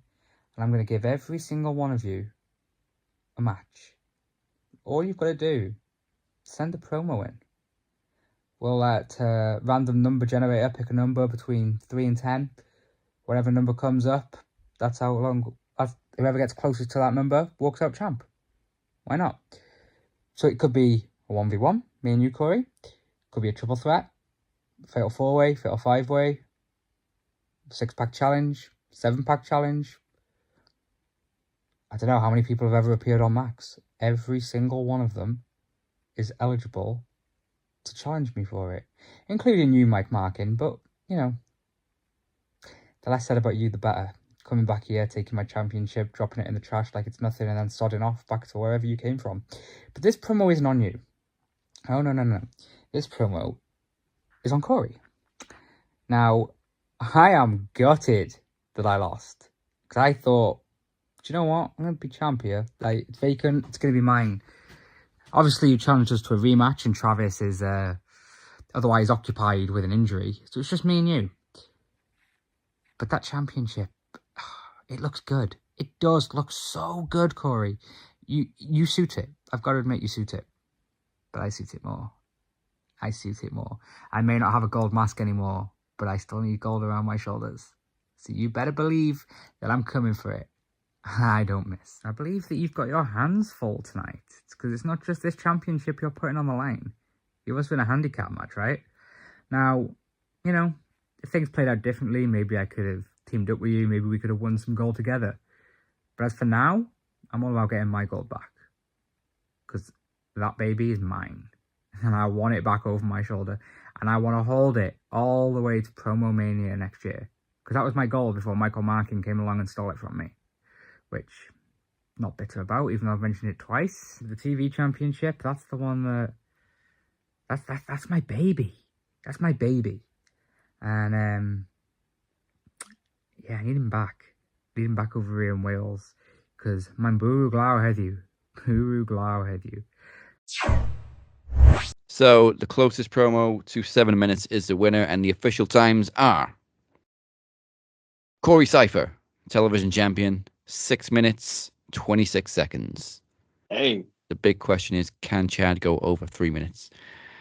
Chad, 4 minutes, 35 seconds. Oh. Cypher retains and survives. Chad, you got to try harder next time, brother. Yeah, or just hope I pull out a low card next time. There he is. That's what it is. Pull out the low card. Well, we got one new champion and one retained, so it's a pretty balanced event, I think. Yeah. Ladies and gentlemen, I found it extremely difficult to put into words my feelings over the past week. 6 days ago, David Gillum, better known to Max Wrestling alumni as The Butcher, passed away.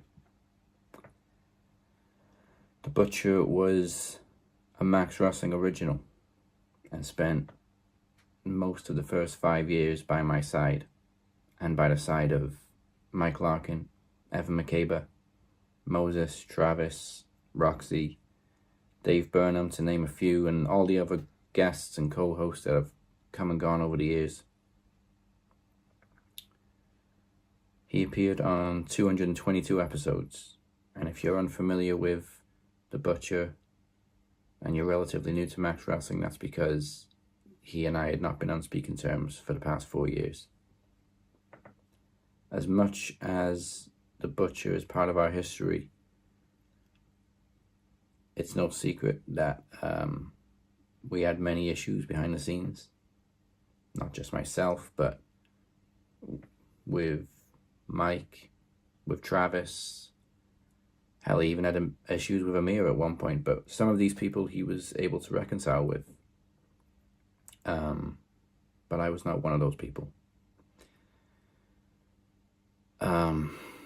These issues led to a moment in our history known as the shift, where I actively retired before being talked back in after we went our separate ways with The Butcher. But I am not here to speak negatively about David Gillum. I don't want anyone to think that now that he's no longer with us, we're just going to start talking about him again. This is about doing the right thing and being respectful. So, as much as we had our issues, we do have fond memories of The Butcher. I have fond memories of The Butcher. He was a fucking character. He made people laugh. He pissed people off. He made friends, made enemies. He called himself the best heel in the business from day one. And I don't think anyone has ever lived up to their moniker more.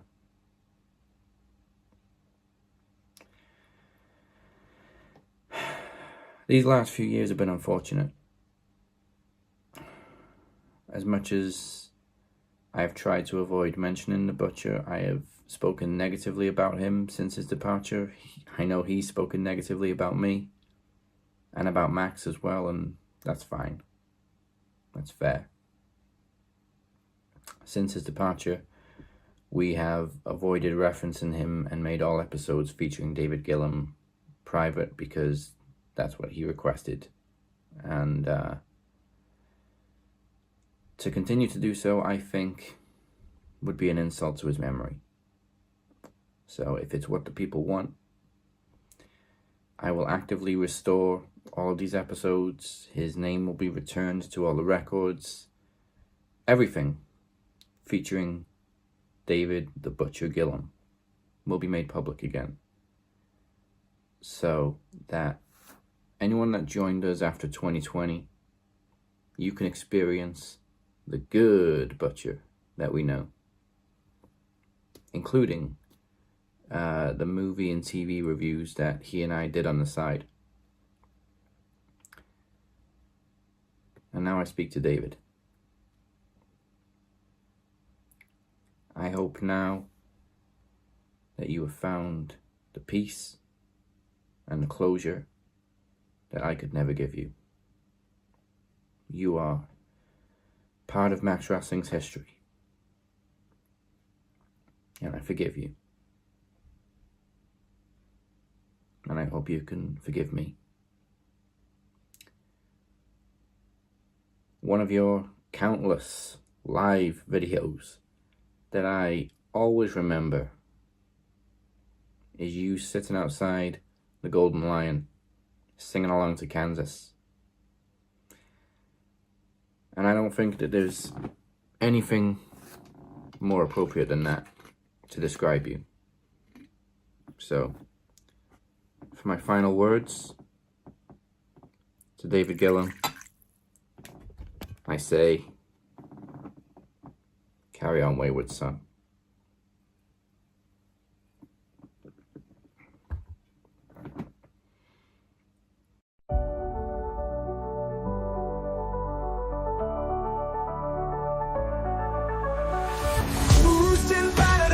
Ships in the storm, but we kept pushing through cold and warm, breaking down walls again and again. We made it. Oh, can't you see? Through the blood and the tears, we found our way free.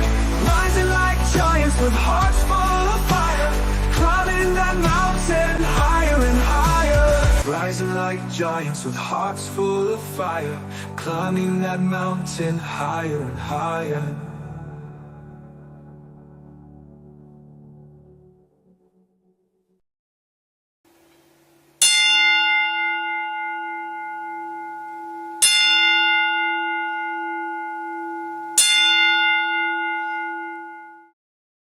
Welcome back to the Cap Mo and Feeney Show. This is your captain speaking. He is El Jefe. Speak his name and he appears. Make sure you are liking and subscribed on YouTube. Follow us everywhere, and for all the information that you need, as always, go to maxwrestlingnet.weebly.com. And also the theme song for tonight, Monster, is by myself with the Captain's Revenge Project. It is taken from the debut album of the same name and is available to stream tomorrow in full on Spotify and other audio streaming platforms. But you can listen to Monster and a few other tracks right now on our SoundCloud. Let's try to get to it right now. You will not be disappointed. Still coming up tonight, the Captain and Beer finally go one-on-one for the first time ever in a promo grudge match. And they are becoming fierce rivals. Ted, Pete, De Niro, and the Phoenix, as you can see, square off for the Knowledge Championship. And we already took care of that one, so we're going to skip that one. But let's get to the road to Wembley. We already predicted. Oh, you know what? We're just all off on the tyrant. This is on what happens on vacation. That's my The bad. reality of the matter is we got to get to the most important thing that we still have tonight, which is the one-on-one competition between the Cap and Beer, the masked bastard versus the man he's tortured. All right, but before we get to any of that, thank you for joining us for All for One. But in 4 weeks, it is our biggest celebration of all time, all of the time, as we present our 500th episode. And it will be an event you do not want to miss. There will be surprises, there will be title matches, and it comes your way on September 19th. Oh, yeah, and get this. There are no pay-per-views later on in September. NXT No Mercy and All Out are both in the first week, and other than that, Bad Blood and Blood for Glory are in October. So this event will have no predictions, but I guarantee it will be a fun show full of nostalgia. And I will give you a dose of nostalgia, because now that we know Phoenix is walking in as Knowledge Champion, as we confirmed earlier, he will be defending against a Max Wrestling OG, an icon, and former three-time champion himself, Kenny Killer. Hey, can you survive the killer named Kenny? Go to maxwrestlingnet.weebly.com/500 for more information. I hope to survive. It's a long-running rivalry, and it's gone both ways. He's a three-time champ. Let me know when he gets to 7. Oh, he'll get there, big dog. Don't you question. All right, we're going to close this out before we get to myself and Beer. Well, I mean, is he healthy? Yeah. We're going to throw some points on the board, kicking it off with the bell end board. A bell end? You're a bell end, mate. Look, bell end 1, bell end 2, big veiny bell end over here. All right, so there's been one name on my mind for the bell end board this week, and it has to be none other than Mercedes Moné. I'm sure there's other ones out there that are a little worse. I'm sure Daz will let me know about it in a minute. But right now, I have to give her points. You cannot, for the love of Jesus Christ and all holy above, you cannot be champion of a promotion and the channel that they're fucking on and be like, I can't wait to go back to WWE. What? Like, what? Who the fuck? And you're saying it without being like, well, I'm loving my time in AEW and I wish it would stay longer. You know, you're not saying anything positive about AEW prior to you going on. You're like, yep, I plan to be at WrestleMania 40. Yeah, I'm gonna fucking be back in the E. Like, then just go. Just get the fuck out of here. Then she posts that smug photo of her with like the 20 suitcases. Yeah, all for her ego. And this, like I said, is why Feeney is the man right here, emphasizing my goddamn point. Oh my god! So she's getting a whopping 20 points. I know it probably does nothing on the board, but she deserves all 20 of them because that's ridiculous. Let me check it out where she stands. Probably be the first time she's disappointed she's not on top of anything. That puts her on 30. Not too bad. Could be way worse. She is in the same company as Ryback and Vince. Perfect. Dwayne also got 30 company. points as well, but that was because when he tried to steal WrestleMania. So. Bastard. Anybody else before I drop one? A name, not breakaway. There was something I saw this morning about Hulk Hogan. He was drunk. There it is. Not Hogan again. Something about Kamala and some racist stuff. Yeah. Okay, so that's what I was going to go with. Feeney, let me drop a little something on you real quick, and maybe you'll understand where all this is coming from. So I don't know how often you guys are paying attention to politics, the United States politics of all politics out there on your side of the pond. But Hulk Hogan is quite literally the biggest Trump supporter they could have. And he has just been going on rant after rant after rant after rant after rant, spewing all the nonsense that all the rest of them have been spewing. And apparently decided he wanted to get drunk and start talking very racist stuff on Kamala Harris. There was this entire thing for a while where they were saying that they didn't know that she was black, that she had always said to people that she's Indian. And it's like, I have no idea where you get Kamala Harris and hear anything of Indian heritage other than I don't hear it at all. So it's just been this absolute cluster of sheer stupidity on one side and lies, and people just trying to make sense of it on the other side. And you want to know the worst part about all this? They have Hulk Hogan on one side, but you know who came to our aid on the blue side, if you will? Jesse the Body Ventura. Yes. Former governor of Minnesota and an independent at that. You know what I mean? He came to many aid, talked about how just it all doesn't make sense. He even talked about how crooked Hulk Hogan was and how that's probably why he got thrown out of the WWF as fast as he did. So Hulk Hogan deserves all the points.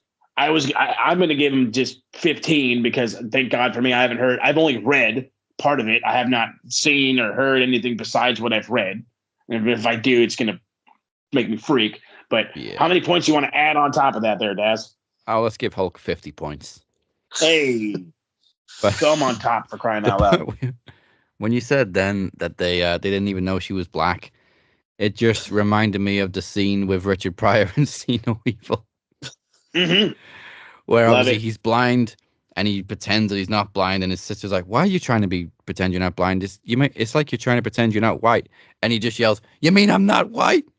Does Dad know?" No, we're talking classics. Again, recommendation for you people. If you haven't seen See No Evil, Hear No Evil, it is comedy gold. Oh, you're missing out. Richard Pryor and Gene Wilder should have made so many more movies together. I think they only made 3 together. Yeah, 3. So that puts Hogan on 65 altogether. Ooh, good. He is now in 4th place. You think he'll be removed from the Hall of Fame again? If Vince was still there, I'd say no. We'll wait it out and see. Hogan is now in 4th place. Above him is only Tony Khan, Eric Bischoff, who's actually at the top, And then both on 100 points is Donald Trump and the Vince McMahon sex ring.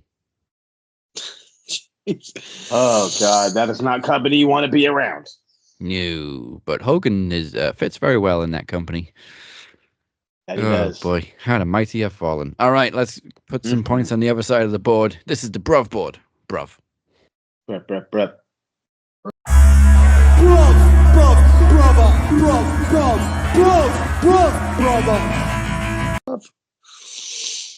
Very appropriate for a Wembley weekend. 3, 2, 1. Instantly. 20 points for Bryan Danielson. 20 points for Will Ospreay. 20 points for Britt Baker. All three of them delivered excellent go-home promos last night. Yes. As far as wrestling goes, I really don't know. Oh, Jacob Fatu. We'll give him 10 points too for putting Roman back on the shelf. Hey, yeah, way to make that story build. Good job, kid. Yeah, you made him look like a monster. And he did it well, that boot thing as well, didn't he? Yeah. His acting skills are through the roof. All right, well, through the roof. Adding these points in while I'm doing this. Anybody want to name anybody else? Should we give some to Jesse Ventura for calling out Hogan on his racist? Boy. Yes. Give Jesse the body some love. He is already on here, right? Yeah, he's on. Yeah. How many points we giving to Jesse? 20. Hey, 2. Generous man. Man, this rough board is looking stacked. Let me just change it to points order instead of name order. No, the other way. Okay. That is a very nice top 5. Bailey's on 50. Will Ospreay is on 60. Jesse Ventura is in third place with 65. Britt Baker is now on 80. And Cody Rhodes is at the top with 90. That's a nice fucking board. Great board. Good job. Big fucking eyes, but a nice fucking board. Bad Boys 2 reference. Attaboy. Okay, we have one match to go before we close the show. I don't know what else much I can say about beer. Especially with Feeney being here as well. We're both kind of guilty in this one. Hey, you got to do what you got to do. So after it's best for business. It's best for beer, actually. Yeah. We're thinking of the bigger picture. After we have tormented him all year long, we broke into his house multiple times, beat him down, and then, of course, revealed at Promo Slam that it was us all along. We were Legion.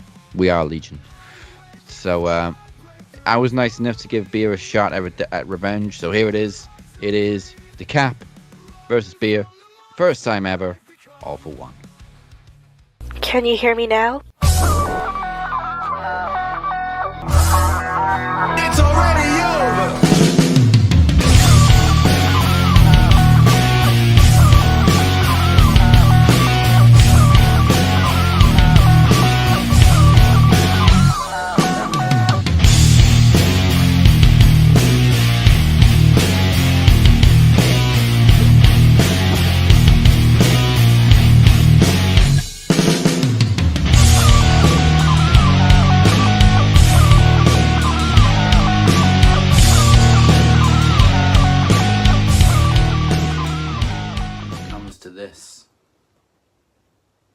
We stand against each other after 23 years of friendship because of my actions, because of what I did to you.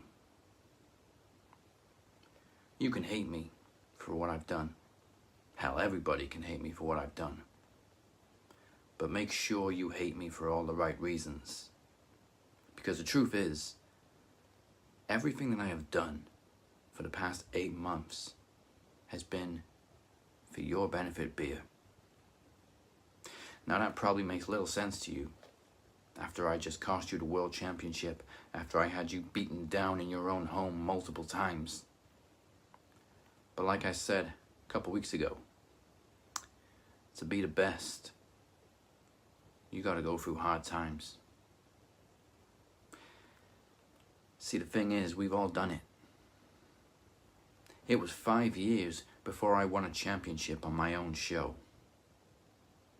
Phoenix chased Mike Larkin for almost 3 years before he finally won the Knowledge Championship. It took Moses 3 attempts to beat the unstoppable Demoness for the Promo Championship. And hell, both times Travis has held the World Championship, he's had it stripped from him. And he was the final Promo Champion when it was deactivated. We've all gone through hard times. But you know what? We've all become better competitors for it. Your time will come. And you will thank me for all the lessons I taught you along the way. See, I'm not destroying you, Beer. I'm building you up. And maybe one day, I will finally get the credit I deserve for making another star in Max Wrestling. Phoenix? Who took him seriously as a promo participant until he beat me? Mike, Travis, Moses, Demoness, I took on all 4 of them in 2020. And they became main eventers off the platform I provided. So yeah, I am making you a fucking star. And when you finally reach the top of the mountain, Beer, I will demand the respect for pushing you up there. But you're not going to get there from the other side of the camera. This stage at All For One isn't big enough. This is only part 1 of a 2-part season finale. So, Beer, here's the deal. Come with me this Sunday to Wembley Stadium in London. We will settle this face to face, and everybody can watch it next week on Max Wrestling. And since I'm almost done making you a star, and since I've lost every match that I have had this year, maybe I make another one, and maybe I break the streak. Chris Reid, I challenge you to a duel. Let's see if you respond next week.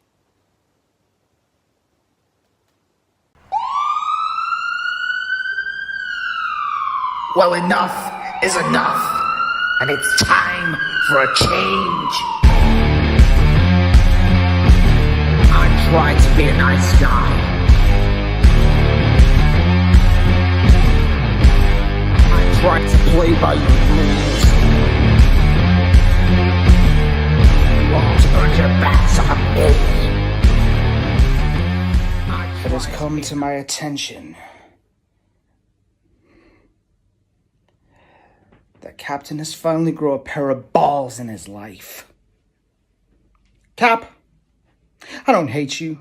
I just feel sorry for you. I pity you. I envy you. The fact that for 8 months, you try to figure out ways to ruin me on your own brand. You said that you've lost every match. Well, listen up, son. You said it took you a couple years to win your first championship on your own fucking brand. It took me a couple of months when me and El Jefe became the tag team champions. Isn't it ironic that I think you're jealous? You're jealous. You're bitter. You failed your own club. You failed your own brand, and you brought shame to everybody on Max Wrestling.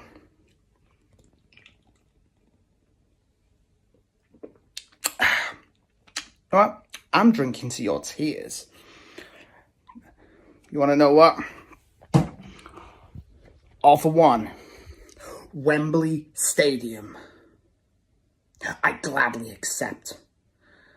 And when I see you there, you're gonna pay for everything that you did to me for 8 months. You want me to thank you? No, I want you to thank me for waking you up and to help you stop being a little bitch that you are. You wanted my attention? You fucking got it. You need to remember one thing. 23 years of friendship. We put everything on the line for each other. We helped each other through good, bad, and you know it. You've got an amazing wife. You've got a beautiful baby daughter. Do you know why? Me. If it wasn't for me dragging your fucking ass that night, you would never have met Mrs. Lee. You would never have the most beautiful daughter who I am proud to call my niece. I am fucking proud, bruv. And for what you've done, for 8 months, you tried every single tactic, everything in your power to stop me from reaching my destiny. And that is being the world heavyweight champion. You mocked the fact that I was knowledge champion for 2 minutes before it got robbed from me. You mocked the idea that I could no longer challenge for the knowledge championship for 2 years. And I'm a fair man. I'm a man of my fucking word. I'm going to hold my word until June 2026, when that knowledge title finally comes back to me.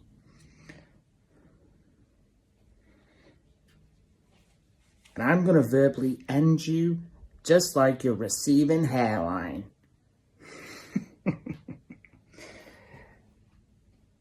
You're acting around like you've accomplished something. Well, let me tell you what. You ain't accomplished shit. The only thing you've accomplished is waking up the beast.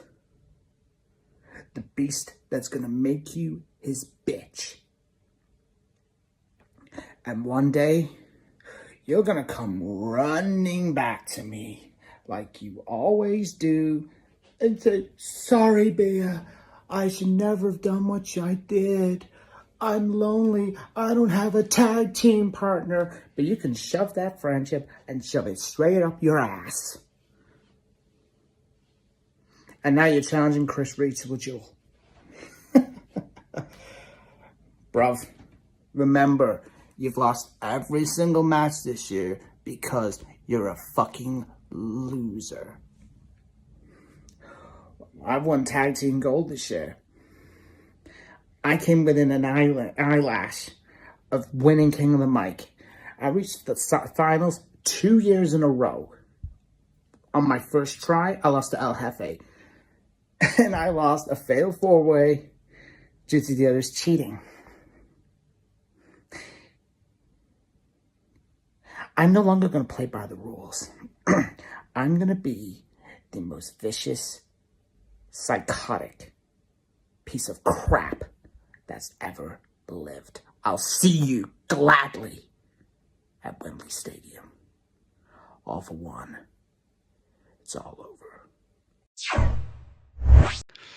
So there you go. The story is not quite finished yet. You are going to see exclusive footage from our face-to-face confrontation this Sunday, next week on Max. So thank you for joining us. I hope we rocked you harder than Beer's going to get rocked in Wembley this weekend. Before we close this up, let's find out what host Mo and the TSK have for you pencil neck geeks with a roundup of Click This.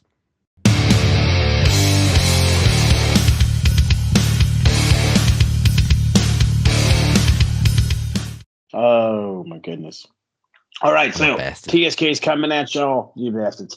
Coming at y'all with obviously we got to do the all-in review, so the boys will be hopefully live or going with that one. It's early in the day, so I'm hoping to get it dropped in the same day, if not first thing Monday morning for y'all listening enjoyment. I'm going to do the best thing I can to try to go live on the TikToks, so that way at least we get some live reactions from me. Hopefully we'll get something from the guys over on that are going to be there. Other than that, I've talked about it in unison or I should say at exhaustion is what I should say. But the new intro is made, and I'll be dropping it as soon as I get home. But the Max Footy Pod is coming back strong. I've already said it for weeks on end. There's a lot to talk about.